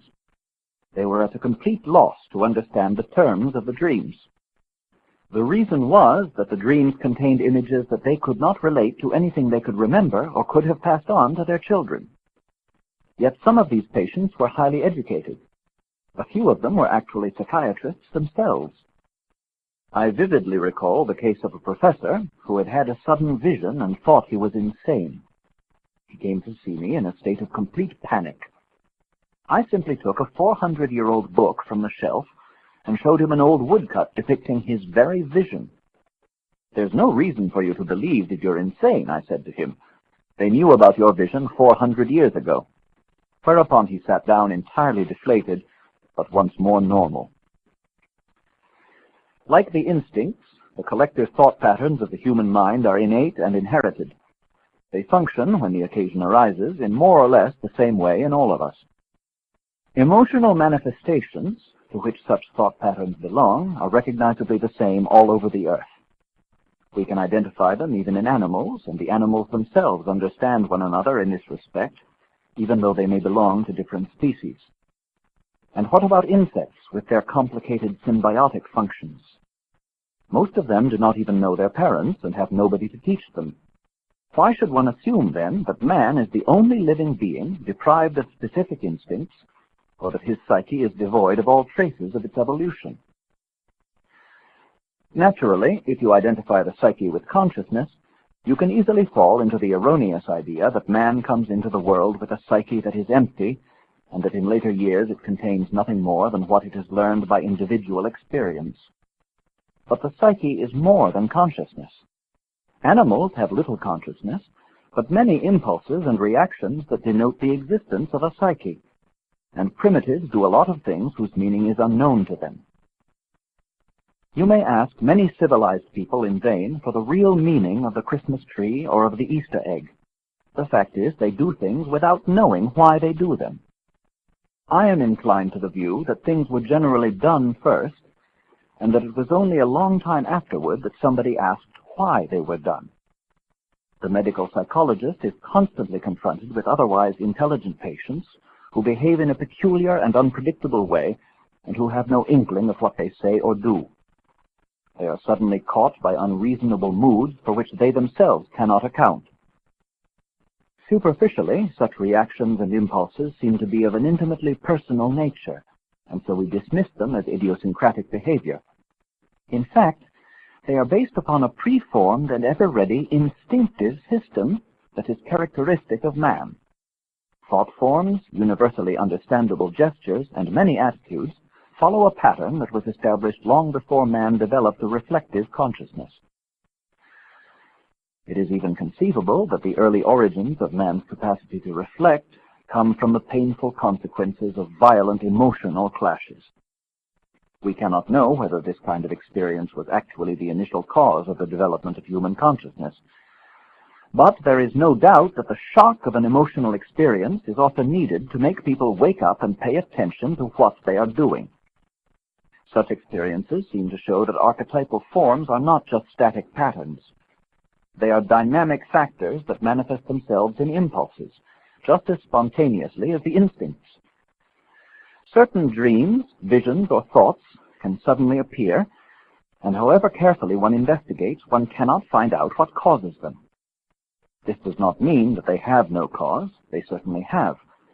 But it is so remote or obscure that one cannot see what it is.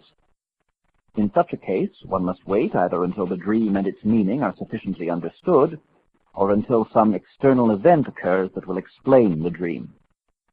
At the moment of the dream, this event may still lie in the future. But just as our conscious thoughts often occupy themselves with the future and its possibilities, so do the unconscious and its dreams. Dreams may have an anticipatory or prognostic aspect, and anybody trying to interpret them must take this into consideration, especially where an obviously meaningful dream does not provide a context sufficient to explain it. Such a dream often comes right out of the blue, and one wonders what could have prompted it. Of course, if one knew its ulterior message, its cause would be clear, for it is only our consciousness that does not yet know. The unconscious seems already informed, and to have come to a conclusion that is expressed in the dream. In fact, the unconscious seems to be able to examine and to draw conclusions from facts, much as consciousness does. It can even use certain facts and anticipate their possible results just because we are not conscious of them. But as far as one can make out from dreams, the unconscious makes its deliberations instinctively. The distinction is important. Logical analysis is the prerogative of consciousness. We select with reason and knowledge. The unconscious, however, seems to be guided chiefly by instinctive trends, represented by corresponding thought forms, that is, by the archetypes. A doctor who is asked to describe the course of an illness will use such rational concepts as infection or fever. The dream is more poetic. It presents the diseased body as a man's earthly house, and the fever as the fire that is destroying it. Something that is of a more or less unknown nature has been intuitively grasped by the unconscious and submitted to an archetypal treatment. This suggests that, instead of the process of reasoning that conscious thought would have applied, the archetypal mind has stepped in and taken over the task of prognostication. The archetypes thus have their own initiative and their own specific energy. These powers enable them both to produce a meaningful interpretation in their own symbolic style and to interfere in a given situation with their own impulses and their own thought formations. In this respect, they function like complexes. They come and go very much as they please, and often they obstruct or modify our conscious intentions in an embarrassing way. One can perceive the specific energy of archetypes when we experience the peculiar fascination that accompanies them. They seem to hold a special spell. Such a peculiar quality is also characteristic of the personal complexes, and just as personal complexes have their individual history, so do social complexes of an archetypal character. But while personal complexes never produce more than a personal bias, archetypes create myths, religions, and philosophies that influence and characterize whole nations and epochs of history.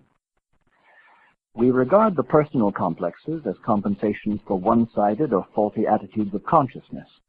In the same way, myths of a religious nature can be interpreted as a sort of mental therapy for the sufferings and anxieties of mankind in general: hunger, war, disease, old age, death. The universal hero myth, for example, always refers to a powerful man or god-man who vanquishes evil in the form of dragons, serpents, monsters, demons, and so on, and who liberates his people from destruction and death. The narration or ritual repetition of sacred texts and ceremonies, and the worship of such a figure with dances, music, hymns, prayers, and sacrifices, grip the audience with numinous emotions, as if with magic spells, and exalt the individual to an identification with the hero. If we try to see such a situation with the eyes of the believer, we can perhaps understand how the ordinary man can be liberated from his personal impotence and misery, and be endowed, at least temporarily, with an almost superhuman quality. Often enough, such a conviction will sustain him for a long time and give a certain style to his life. It may even set the tone of a whole society. It is commonly assumed that on some given occasion in prehistoric times, the basic mythological ideas were invented by a clever old philosopher or prophet, and ever afterward believed by a credulous and uncritical people. It is said that stories told by a power-seeking priesthood are not true, but merely wishful thinking. But the very word invent is derived from the Latin invenire, and means to find, and hence to find something by seeking it. In the latter case, the word itself hints at some foreknowledge of what you are going to find. The further we delve into the origins of a collective image, or to express it in ecclesiastical language, of a dogma, the more we uncover a seemingly unending web of archetypal patterns that, before modern times, were never the object of conscious reflection. Thus, paradoxically enough, we know more about mythological symbolism than did any generation before our own. The fact is that in former times men did not reflect upon their symbols. They lived them and were unconsciously animated by their meaning. I will illustrate this by an experience I once had with the primitives of Mount Elgon in Africa. Every morning at dawn, they leave their huts and breathe or spit into their hands, which they then stretch out to the first rays of the sun, as if they were offering either their breath or their spittle to the rising god, to Mungu. This Swahili word, which they used in explaining the ritual act, is derived from a Polynesian root equivalent to mana or mulungu. These and similar terms designate a power of extraordinary efficiency and pervasiveness, which we should call divine. Thus the word Mungu is their equivalent for Allah or God. When I asked them what they meant by this act or why they did it, they were completely baffled. They could only say, "We have always done it. It has always been done when the sun rises." They laughed at the obvious conclusion that the sun is Mungu. The sun, indeed, is not Mungu when it is above horizon. Mungu is the actual moment of the sunrise. What they were doing was obvious to me, but not to them. They just did it, never reflecting on what they did. They were consequently unable to explain themselves. I concluded that they were offering their souls to Mungu because the breath of life and the spittle mean soul substance. To breathe or spit upon something conveys a magical effect, as, for instance, when Christ used spittle to cure the blind, or where a son inhales his dying father's last breath in order to take over the father's soul. It is most unlikely that these Africans ever, even in the remote past, knew any more about the meaning of their ceremony. In fact, their ancestors probably knew even less, because they were more profoundly unconscious of their motives and thought less about their doings. Goethe's Faust aptly says, Im Anfang war die Tat. In the beginning was the deed. Deeds were never invented, they were done. Thoughts, on the other hand, are a relatively late discovery of man. First, he was moved to deeds by unconscious factors. It was only a long time afterward that he began to reflect upon the causes that had moved him, and it took him a very long time indeed to arrive at the preposterous idea that he must have moved himself, his mind being unable to identify any other motivating force than his own. We should laugh at the idea of a plant or an animal inventing itself. Yet there are many people who believe that the psyche or mind invented itself, and thus was the creator of its own existence. As a matter of fact, the mind has grown to its present state of consciousness as an acorn grows into an oak, or as saurians developed into mammals. As it has for so long been developing, so it still develops, and thus we are moved by forces from within as well as by stimuli from without. These inner motives spring from a deep source that is not made by consciousness and is not under its control. In the mythology of earlier times, these forces were called mana, or spirits, demons, and gods. They are as active today as they ever were. If they conform to our wishes, we call them happy hunches or impulses and pat ourselves on the back for being smart fellows. If they go against us, then we say that it is just bad luck, or that certain people are against us, or that the cause of our misfortunes must be pathological. The one thing we refuse to admit is that we are dependent upon powers that are beyond our control. It is true, however, that in recent times civilized man has acquired a certain amount of willpower which he can apply where he pleases. He has learned to do his work efficiently without having recourse to chanting and drumming to hypnotize him into the state of doing. He can even dispense with a daily prayer for divine aid. He can carry out what he proposes to do, and he can apparently translate his ideas into action without a hitch, whereas the primitive seems to be hampered at each step by fears, superstitions, and other unseen obstacles to action. The motto, "Where there's a will, there's a way," is the superstition of modern man. Yet in order to sustain his creed, contemporary man pays the price in a remarkable lack of introspection. He is blind to the fact that with all his rationality and efficiency, he is possessed by powers that are beyond his control. His gods and demons have not disappeared at all. They have merely got new names.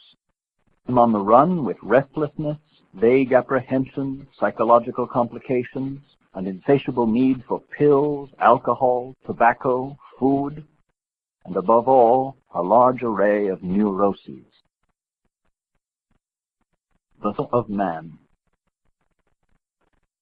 What we call civilized consciousness has steadily separated itself from the basic instincts. But these instincts have not disappeared. They have merely lost their contact with our consciousness and are thus forced to assert themselves in an indirect fashion. This may be by means of physical symptoms in the case of a neurosis, or by means of incidents of various kinds, like unaccountable moods, unexpected forgetfulness, or mistakes in speech. A man likes to believe that he is the master of his soul. Unable to control his moods and emotions, or to be conscious of the myriad secret ways in which unconscious factors insinuate themselves into his arrangements and decisions, he is certainly not his own master. These unconscious factors owe their existence to the autonomy of the archetypes. Modern man protects himself against seeing his own split state by a system of compartments. Certain areas of outer life and of his own behavior are kept, as it were, in separate drawers, and are never confronted with one another. As an example of this so-called compartment psychology, I remember the case of an alcoholic who had come under the laudable influence of a certain religious movement and, fascinated by its enthusiasm, had forgotten that he needed a drink. He was obviously and miraculously cured by Jesus, and he was correspondingly displayed as a witness to divine grace or to the efficiency of the said religious organization. But after a few weeks of public confessions, the novelty began to pale, and some alcoholic refreshment seemed to be indicated, and so he drank again. But this time, the helpful organization came to the conclusion that the case was pathological and obviously not suitable for an intervention by Jesus. So they put him into a clinic to let the doctor do better than the divine healer. This is an aspect of the modern cultural mind that is worth looking into. It shows an alarming degree of dissociation and psychological confusion. If, for a moment, we regard mankind as one individual, we see that the human race is like a person carried away by unconscious powers, and the human race also likes to keep certain problems tucked away in separate drawers. But this is why we should give a great deal of consideration to what we are doing, for mankind is now threatened by self-created and deadly dangers that are growing beyond our control. Our world is, so to speak, dissociated like a neurotic. The sad truth is that man's real life consists of a complex of inexorable opposites, day and night, birth and death, happiness and misery, good and evil. We are not even sure that one will prevail against the other, that good will overcome evil or joy defeat pain. Life is a battleground. It always has been and always will be, and if it were not so, existence would come to an end. It was precisely this conflict within man that led the early Christians to expect and hope for an early end to this world, or the Buddhists to reject all earthly desires and aspirations. These basic answers would be frankly suicidal if they were not linked up with peculiar mental and moral ideas and practices that constitute the bulk of both religions and that to a certain extent modify their radical denial of the world. I stress this point because in our time there are millions of people who have lost faith in any kind of religion. Such people do not understand their religion any longer. While life runs smoothly without religion, the loss remains as good as unnoticed. But when suffering comes, it is another matter. That is when people begin to seek a way out and to reflect about the meaning of life and its bewildering and painful experiences. People feel that it makes or would make a great difference if only they had a positive belief in a meaningful way of life or in God and immortality. The specter of approaching death often gives a powerful incentive to such thoughts. From time immemorial, men have had ideas about a supreme being, one or several, and about the land of the hereafter. Only today do they think that they can do without such ideas. Because we cannot discover God's throne in the sky with a radio telescope, or establish for certain that a beloved father or mother is still about in a more or less corporeal form, people assume that such ideas are not true. I would rather say that they are not true enough, for these are conceptions of a kind that have accompanied human life from prehistoric times and that still break through into consciousness at any provocation. Modern man may assert that he can dispense with them, and he may bolster his opinion by insisting that there is no scientific evidence of their truth, or he may even regret the loss of his convictions. But since we are dealing with invisible and unknowable things, for God is beyond human understanding and there is no means of proving immortality, why should we bother about evidence? Even if we did not know by reason our need for salt in our food, we should nonetheless profit from its use. We might argue that the use of salt is a mere illusion of taste or a superstition, but it would still contribute to our well-being. Why then should we deprive ourselves of views that would prove helpful in crises and would give a meaning to our existence? And how do we know that such ideas are not true? Many people would agree with me if I stated flatly that such ideas are probably illusions. What they fail to realize is that the denial is as impossible to prove as the assertion of religious belief. We are entirely free to choose which point of view we take. It will in any case be an arbitrary decision. There is, however, a strong empirical reason why we should cultivate thoughts that can never be proved. It is that they are known to be useful. Man positively needs general ideas and convictions that will give a meaning to his life and enable him to find a place for himself in the universe. He can stand the most incredible hardships when he is convinced that they make sense. He is crushed when, on top of all his misfortunes, he has to admit that he is taking part in a tale told by an idiot. It is the role of religious symbols to give a meaning to the life of man. The Pueblo Indians believe that they are the sons of Father Sun, and this belief endows their life with a perspective and a goal that goes far beyond their limited existence. It gives them ample space for the unfolding of personality and permits them a full life as complete persons. Their plight is infinitely more satisfactory than that of a man in our own civilization who knows that he is and will remain nothing more than an underdog with no inner meaning to his life. A sense of a wider meaning to one's existence is what raises a man beyond mere getting and spending. If he lacks this sense, he is lost and miserable. Had St. Paul been convinced that he was nothing more than a wandering weaver of carpets, he certainly would not have been the man he was. His real and meaningful life lay in the inner certainty that he was the messenger of the Lord. One may accuse him of suffering from megalomania, but this opinion pales before the testimony of history and the judgment of subsequent generations. The myth that took possession of him made him something greater than a mere craftsman. Such a myth, however, consists of symbols that have not been invented consciously. They have happened. It was not the man Jesus who created the myth of the God-man for many centuries before his birth. He himself was seized by this symbolic idea, which, as St. Mark tells us, lifted him out of the narrow life of the Nazarene carpenter. Myths go back to the primitive storyteller and his dreams, to men moved by the stirring of their fantasies. These people were not very different from those whom later generations have called poets or philosophers. Primitive storytellers did not concern themselves with the origin of their fantasies. It was very much later that people began to wonder where a story originated. Yet, centuries ago, in what we now call ancient Greece, men's minds were advanced enough to surmise that the tales of the gods were nothing but archaic and exaggerated traditions of long-buried kings or chieftains. Men already took the view that the myth was too improbable to mean what it said. They therefore tried to reduce it to a generally understandable form. In more recent times, we have seen the same thing happen with dream symbolism.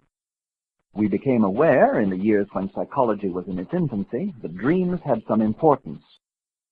But just as the Greeks persuaded themselves that their myths were merely elaborations of rational or normal history, so some of the pioneers of psychology came to the conclusion that dreams did not mean what they appeared to mean. The images or symbols that they presented were dismissed as bizarre forms in which repressed contents of the psyche appeared to the conscious mind. It thus came to be taken for granted that a dream meant something other than its obvious statement. I have already described my disagreement with this idea, a disagreement that led me to study the form as well as the content of dreams. Why should they mean something different contents? Is there anything in nature that is other than it is? The dream is a normal and natural phenomenon, and it does not mean something it is not. The Talmud even says, the dream is its own interpretation. The confusion arises because the dream's contents are symbolic and thus have more than one meaning. The symbols point in different directions from those we apprehend with the conscious mind, and therefore they relate to something either unconscious or at least not entirely conscious. To the scientific mind, such phenomena as symbolic ideas are a nuisance because they cannot be formulated in a way that is satisfactory to intellect and logic. They are by no means the only case of this kind in psychology. The trouble begins with the phenomenon of affect or emotion, which evades all the attempts of the psychologist to pin it down with a final definition.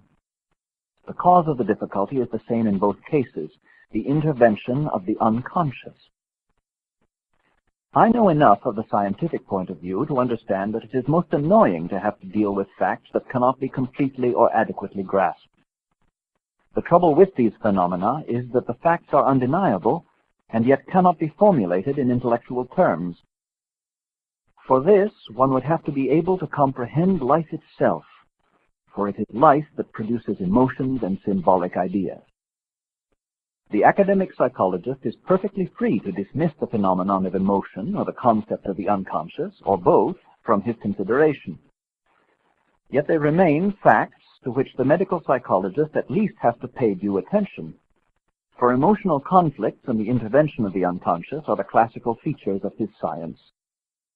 If he treats a patient at all, he comes up against these irrationalities as hard facts, irrespective of his ability to formulate them in intellectual terms. It is therefore quite natural that people who have not had the medical psychologist's experience find it difficult to follow what happens when psychology ceases to be a tranquil pursuit for the scientist in his laboratory and becomes an active part of the adventure of real life. Target practice on a shooting range is far from a battlefield. The doctor has to deal with casualties in a genuine war. He must concern himself with psychic realities, even if he cannot embody them in scientific definitions. That is why no textbook can teach psychology. One learns only by actual experience. We can see this point clearly when we examine certain well-known symbols. The cross in the Christian religion, for instance, is a meaningful symbol that expresses a multitude of aspects, ideas, and emotions.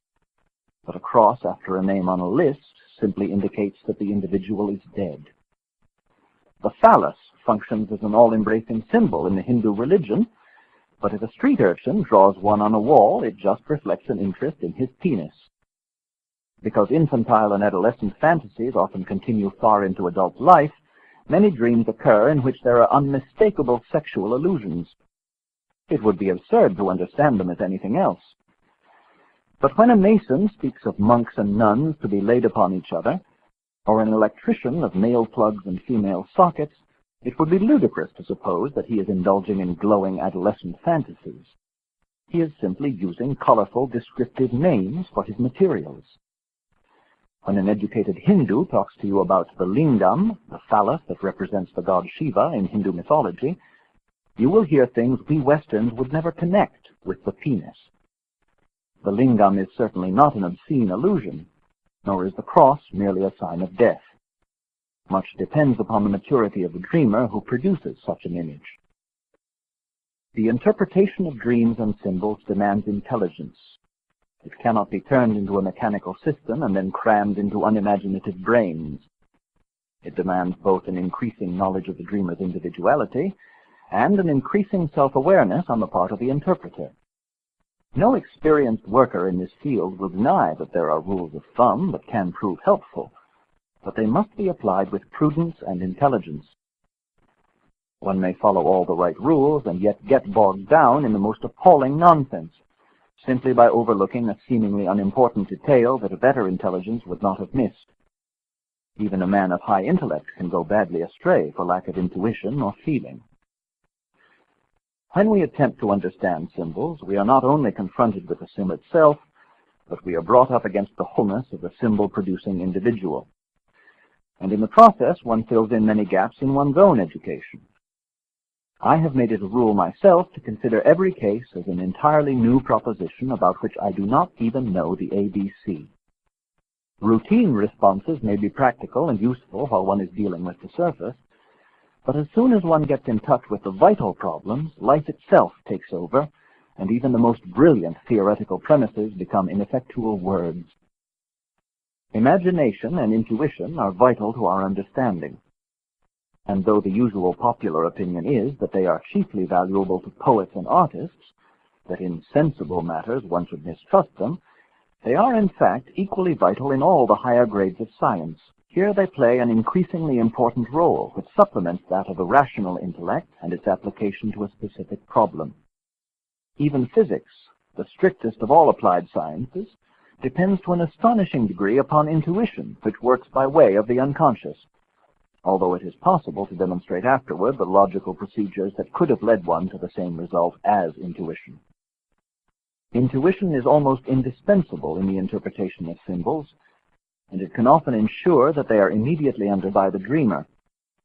But while such a lucky hunch may be subjectively convincing, it can also be rather dangerous. It can so easily lead to a false feeling of security. It may, for instance, seduce both the interpreter and the dreamer into continuing a cozy and relatively easy relation, which may end in a sort of mutual dream. The safe basis of real intellectual knowledge and moral understanding gets lost if one is content with the vague satisfaction of having understood by hunch. One can explain and know only if one has reduced intuitions to an exact knowledge of facts and their logical connections.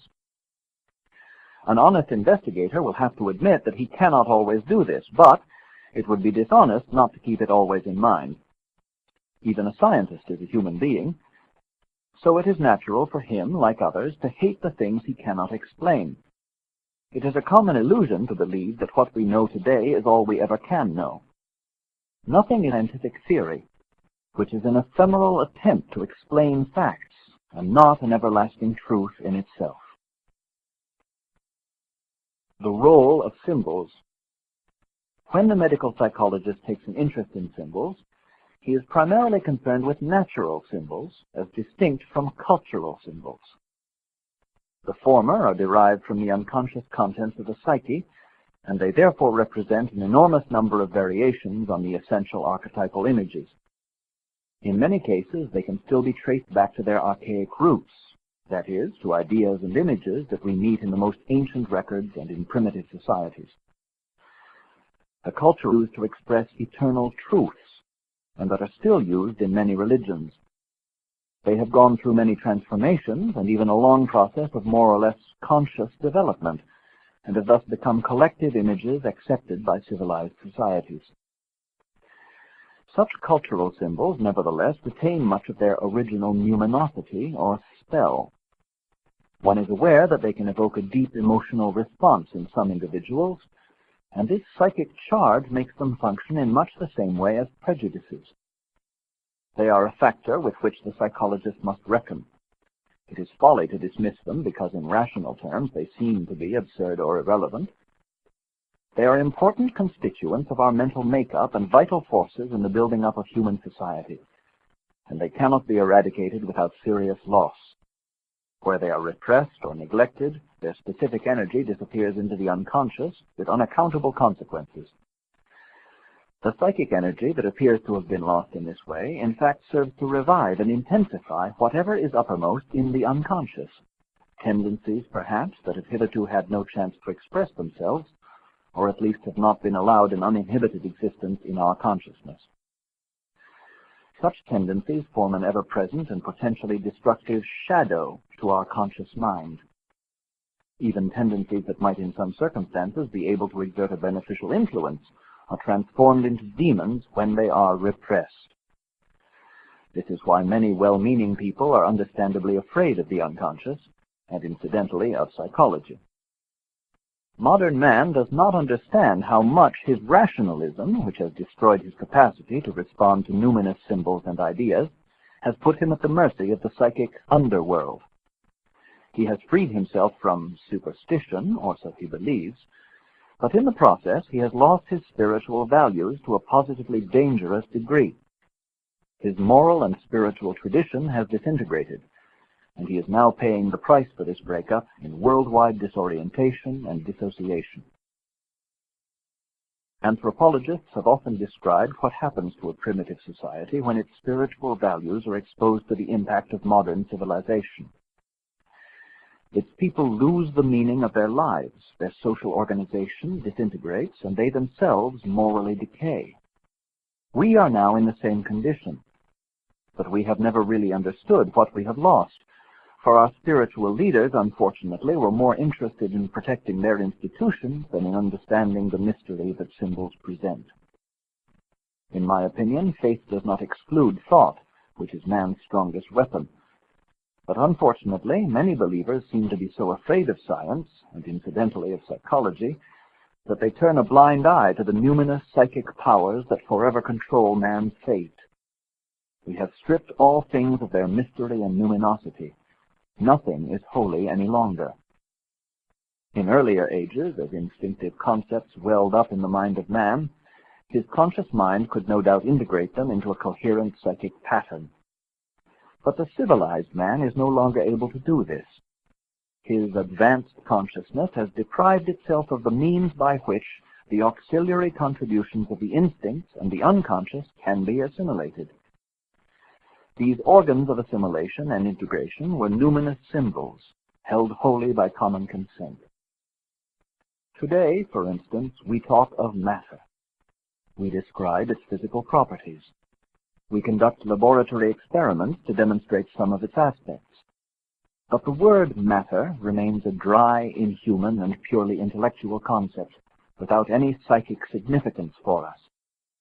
How different was the former image of matter, the Great Mother, that could encompass and express the profound emotional meaning of Mother Earth. In the same way, what was the spirit is now identified with intellect, and thus ceases to be the father of all. It has degenerated to the limited ego thoughts of man. The immense emotional energy expressed in the image of our Father vanishes into the sand of an intellectual desert. As scientific understanding has grown, so our world has become dehumanized. Man feels himself isolated in the cosmos because he is no longer involved in nature and has lost his emotional, unconscious identity with natural phenomena. These have slowly lost their symbolic implications. Thunder is no longer the voice of an angry god, nor is lightning his avenging missile. No river contains a spirit. No tree is the life principle of a man. No snake, the embodiment of wisdom. No mountain cave, the home of a great demon. No voices now speak to man from stones, plants, and animals, nor does he speak to them believing they can hear. His contact with nature has gone, and with it has gone the profound emotional energy that this symbolic connection supplied. This enormous loss is compensated for by the symbols of our dreams. They bring up our original nature, its instincts and peculiar thinking. Unfortunately, however, they express their contents in the language of nature, which is strange and incomprehensible to us. It therefore confronts us with the task of translating it into the rational words and concepts of modern speech, which has liberated itself from its primitive encumbrances, notably from its mystical participation with the things it describes. Nowadays, when we talk of ghosts and other numinous figures, we are no longer conjuring them up. The power as well as the glory is drained out of such once potent words. We have ceased to believe in magical formulas. Not many taboos and similar restrictions are left, and our world seems to be disinfected of all such superstitious noumena as witches, warlocks, and worry cows, to say nothing of werewolves, vampires, bush souls, and all the other bizarre beings that populated the primeval forest. To be more accurate, the surface of our world seems to be cleansed of all superstitious and irrational elements. Whether, however, the real inner human world, not our wish-fulfilling fiction about it, is also freed from primitivity is another question. Is the number of 13 not still taboo for many people? Are there not still many individuals possessed by irrational prejudices, projections, and childish illusions? A realistic picture of the human mind reveals many such primitive traits and survivals, which are still playing their roles just as if nothing had happened during the last 500 years. It is essential to appreciate this point. Modern man is in fact a curious mixture of characteristics acquired over the long ages of his mental development. This mixed-up being is the man and his symbols that we have to deal with, and we must scrutinize his mental products very carefully indeed. Skepticism and scientific conviction exist in him side by side with old-fashioned prejudices, outdated habits of thought and feeling, obstinate misinterpretations, and blind ignorance. Such are the contemporary human beings who produce the symbols we psychologists investigate. In order to explain these symbols and their meaning, it is vital to learn whether their representations are related to purely personal experience or whether they have been chosen by a dream for its particular purpose from a store of general conscious knowledge. Take, for instance, a dream in which the number 13 occurs. The question is whether the dreamer himself habitually believes in the unlucky quality of the number, or whether the dream merely alludes to people who still indulge in such superstitions. The answer makes a great difference to the interpretation. In the former case, you have to reckon with the fact that the individual is still under the spell of the unlucky 13, and therefore will feel most uncomfortable in room 13 in a hotel or sitting at a table with 13 people. In the latter case, 13 may not mean any more than a discourteous or abusive remark. The superstitious dreamer still feels the spell of 13. The more rational dreamer has stripped 13 of its original emotional overtones. This argument illustrates the way in which archetypes appear in practical experience. They are at the same time both images and emotions. One can speak of an archetype only when these two aspects are simultaneous. When there is merely the image, then there is simply a word picture of little consequence. But by being charged with emotion, the image gains numinosity or psychic energy. It becomes dynamic, and consequences of some kind must flow from it. I am aware that it is difficult to grasp this concept because I am trying to use words to describe something whose very nature makes it incapable of precise definition. But since so many people have chosen to treat archetypes as if they were part of a mechanical system that can be learned by rote, it is essential to insist that they are not mere names or even philosophical concepts. They are pieces of life itself, images that are integrally connected to the living individual by the bridge of the emotions. That is why it is impossible to give an arbitrary or universal interpretation of any archetype. It must be explained in the manner indicated by the whole life situation of the particular individual to whom it relates. Thus, in the case of a devout Christian, the symbol of the cross can be interpreted only in its Christian context, unless the dream produces a very strong reason to look beyond it. Even then, the specific Christian meaning should be kept in mind. But one cannot say that at all times and in all circumstances the symbol of the cross has the same meaning. If that were so, it would be stripped of its numinosity, lose its vitality, and become a mere word. Those who do not realize the special feeling tone of the archetype end with nothing more than a jumble of mythological concepts, which can be strung together to show that everything means anything or nothing at all. All the corpses in the world are chemically identical, but living individuals are not. Archetypes come to life only when one patiently tries to discover why and in what fashion they are meaningful to a living individual. The mere use of words is futile when you do not know what they stand for. This is particularly true in psychology, where we speak of archetypes like the anima and animus, the wise man, the great mother, and so on. You can know all about the saints, sages, prophets, and other godly men, and all the great mothers of the world. But if they are mere images whose numinosity you have never experienced, it will be as if you were talking in a dream, for you will not know what you are talking about. The mere words you use will be empty and valueless. They gain life and meaning only when you try to take into account their numinosity, that is, their relationship to the living individual. Only then do you begin to understand that their names mean very little, whereas the way they are related to you is all important. The symbol-producing function of our dreams is thus an attempt to bring the original mind of man into advanced or differentiated consciousness, where it has never been before, and where, therefore, it has never been subjected to critical self-reflection. For in ages long past, that original mind was the whole of man's personality. As he developed consciousness, so his conscious mind lost contact with some of that primitive psychic energy. And the conscious mind has never known that original mind, for it was discarded in the process of evolving the very differentiated consciousness that alone could be aware of it.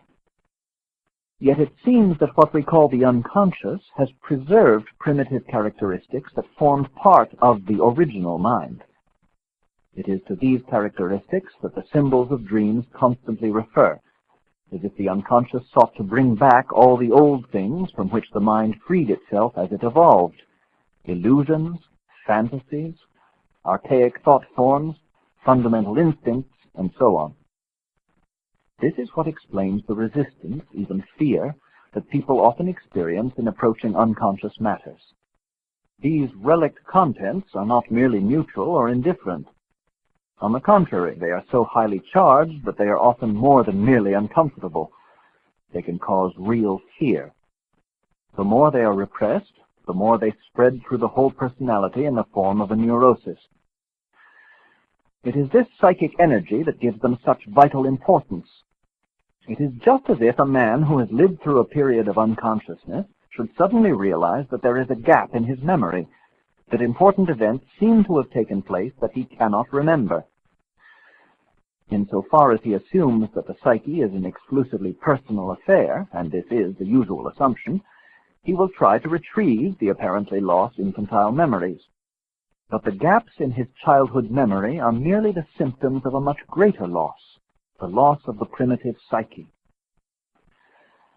As the evolution of the embryonic body repeats its prehistory, so the mind also develops through a series of prehistoric stages.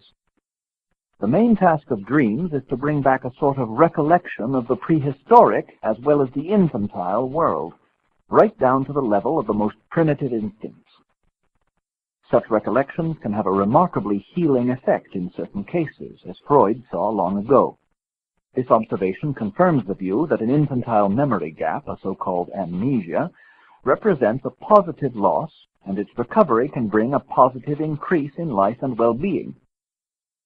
Because a child is physically small and its conscious thoughts are scarce and simple, we do not realize the far-reaching complications of the infantile mind that are based on its original identity with the prehistoric psyche. That original mind is just as much present and still functioning in the child as the evolutionary stages of mankind are in its embryonic body. In infantile amnesia, one finds strange mythological fragments that also often appear in later psychoses. Images of this kind are highly numinous and therefore very important. If such recollections reappear in adult life, they may in some cases cause profound psychological disturbance, while in other people they can produce miracles of healing or religious conversions. Often they bring back a piece of life, missing for a long time, that gives purpose to and thus enriches human life. The recollection of infantile memories and the reproduction of archetypal ways of psychic behavior can create a wider horizon and a greater extension of consciousness, on condition that one succeeds in assimilating and integrating in the conscious mind the lost and regained contents. Since they are not neutral, their assimilation will modify the personality, just as they themselves will have to undergo certain alterations. In this part of what is called the individuation process, the interpretation of symbols plays an important practical role, for the symbols are natural attempts to reconcile and reunite opposites within the psyche. Naturally, just seeing and then brushing aside the symbols would have no such effect and would merely reestablish the old neurotic condition and destroy the attempt at a synthesis. But unfortunately, those rare people who do not deny the very existence of the archetypes almost invariably treat them as mere words and forget their living reality. When their numinosity has thus, illegitimately, been banished, the process of limitless substitution begins. In other words, one glides easily from archetype to archetype, with everything meaning everything. It is true enough that the forms of archetypes are to a considerable extent exchangeable, but their numinosity is and remains a fact, and represents the value of an archetypal event. This emotional value must be kept in mind and allowed for throughout the whole intellectual process of dream interpretation. It is only too easy to lose this value, because thinking and feeling are so diametrically opposed that thinking almost automatically throws out feeling values and vice versa.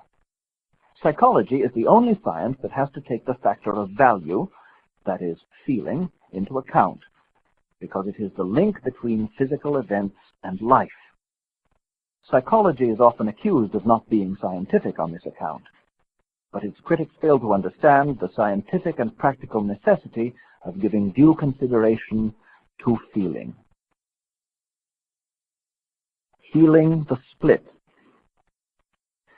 Our intellect has created a new world that dominates nature and has populated it with monstrous machines. The latter are so indubitably useful that we cannot see even a possibility of getting rid of them or our subservience to them. Man is bound to follow the adventurous promptings of his scientific and inventive mind and to admire himself for his splendid achievements. At the same time, his genius shows the uncanny tendency to invent things that become more and more dangerous because they represent better and better means for wholesale suicide. In view of the rapidly increasing avalanche of world population, man has already begun to seek ways and means of keeping the rising flood at bay. But nature may anticipate all our attempts by turning against man his own creative mind.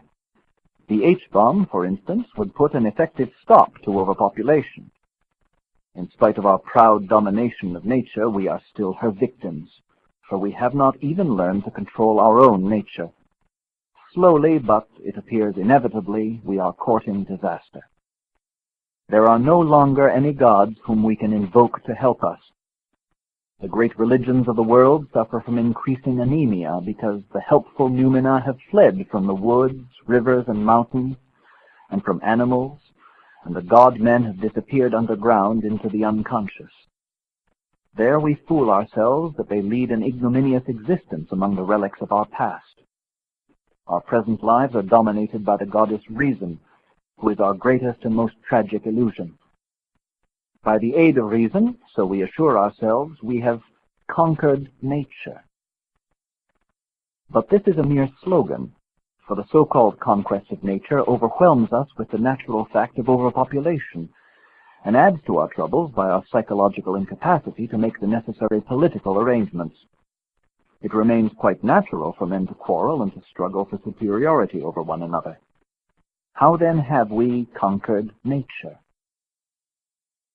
As any change must begin somewhere, it is the single individual who will experience it and carry it through. The change must indeed begin with an individual. It might be any one of us. Nobody can afford to look round and to wait for somebody else to do what he is loath to do himself. But since nobody seems to know what to do, it might be worthwhile for each of us to ask himself whether, by any chance, his or her unconscious may know something that will help us. Certainly the conscious mind seems unable to do anything useful in this respect. Man today is painfully aware of the fact that neither his great religions nor his various philosophies seem to provide him with those powerful animating ideas that would give him the security he needs in face of the present condition of the world. We can no longer afford to be so God Almighty-like as to set ourselves up as judges of the merits or demerits of natural phenomena. We do not base our botany upon the old-fashioned division into useful and useless plants, or our zoology upon the naive distinction between harmless and dangerous animals, but we still complacently assume that consciousness is sense and the unconscious is nonsense. In science, such an assumption would be laughed out of court. Do microbes, for instance, make sense or nonsense?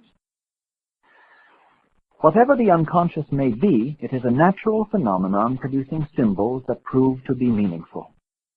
We cannot expect someone who has never looked through a microscope to be an authority on microbes. In the same way, no one who has not made a serious study of natural symbols can be considered a competent judge in this matter. But the general undervaluation of the human soul is so great that neither the great religions, nor the philosophies, nor scientific rationalism have been willing to look at it twice. I have spent more than half a century in investigating natural symbols, and I have come to the conclusion that dreams and their symbols are not stupid and meaningless. On the contrary, dreams provide the most interesting information for those who take the trouble to understand their symbols. The results, it is true, have little to do with such worldly concerns as buying and selling, but the meaning of life is not exhaustively explained by one's business life, nor is the deep desire of the human heart answered by a bank account. In a period of human history when all available energy is spent in the investigation of nature, very little attention is paid to the essence of man, which is his psyche, although many researches are made into its conscious functions. But the really complex and unfamiliar part of the mind, from which symbols are produced, is still virtually unexplored. It seems almost incredible that though we receive signals from it every night, deciphering these communications seems too tedious for any but a very few people to be bothered with it. Man's greatest instrument, his psyche, is little thought of, and it is often directly mistrusted and despised. It's only psychological too often means it is nothing. Where exactly does this immense prejudice come from? We have obviously been so busy with the question of what we think that we entirely forget to ask what the unconscious psyche thinks about us. The ideas of Sigmund Freud confirmed for most people the existing contempt for the psyche. Before him it had been merely overlooked and neglected. It has now become a dump for moral refuse. This modern standpoint is surely one-sided and unjust. It does not even accord with the known facts. Our actual knowledge of the unconscious shows that it is a natural phenomenon, and that, like nature herself, it is at least neutral. It contains all aspects of human nature, light and dark, beautiful and ugly, good and evil, profound and silly. The study of individual as well as of collective symbolism is an enormous task, and one that has not yet been mastered. But a beginning has been made at last. The early results are encouraging, and they seem to indicate an answer to many so far unanswered questions of present-day mankind. This is Julian Lopez Morillas. Thank you for listening.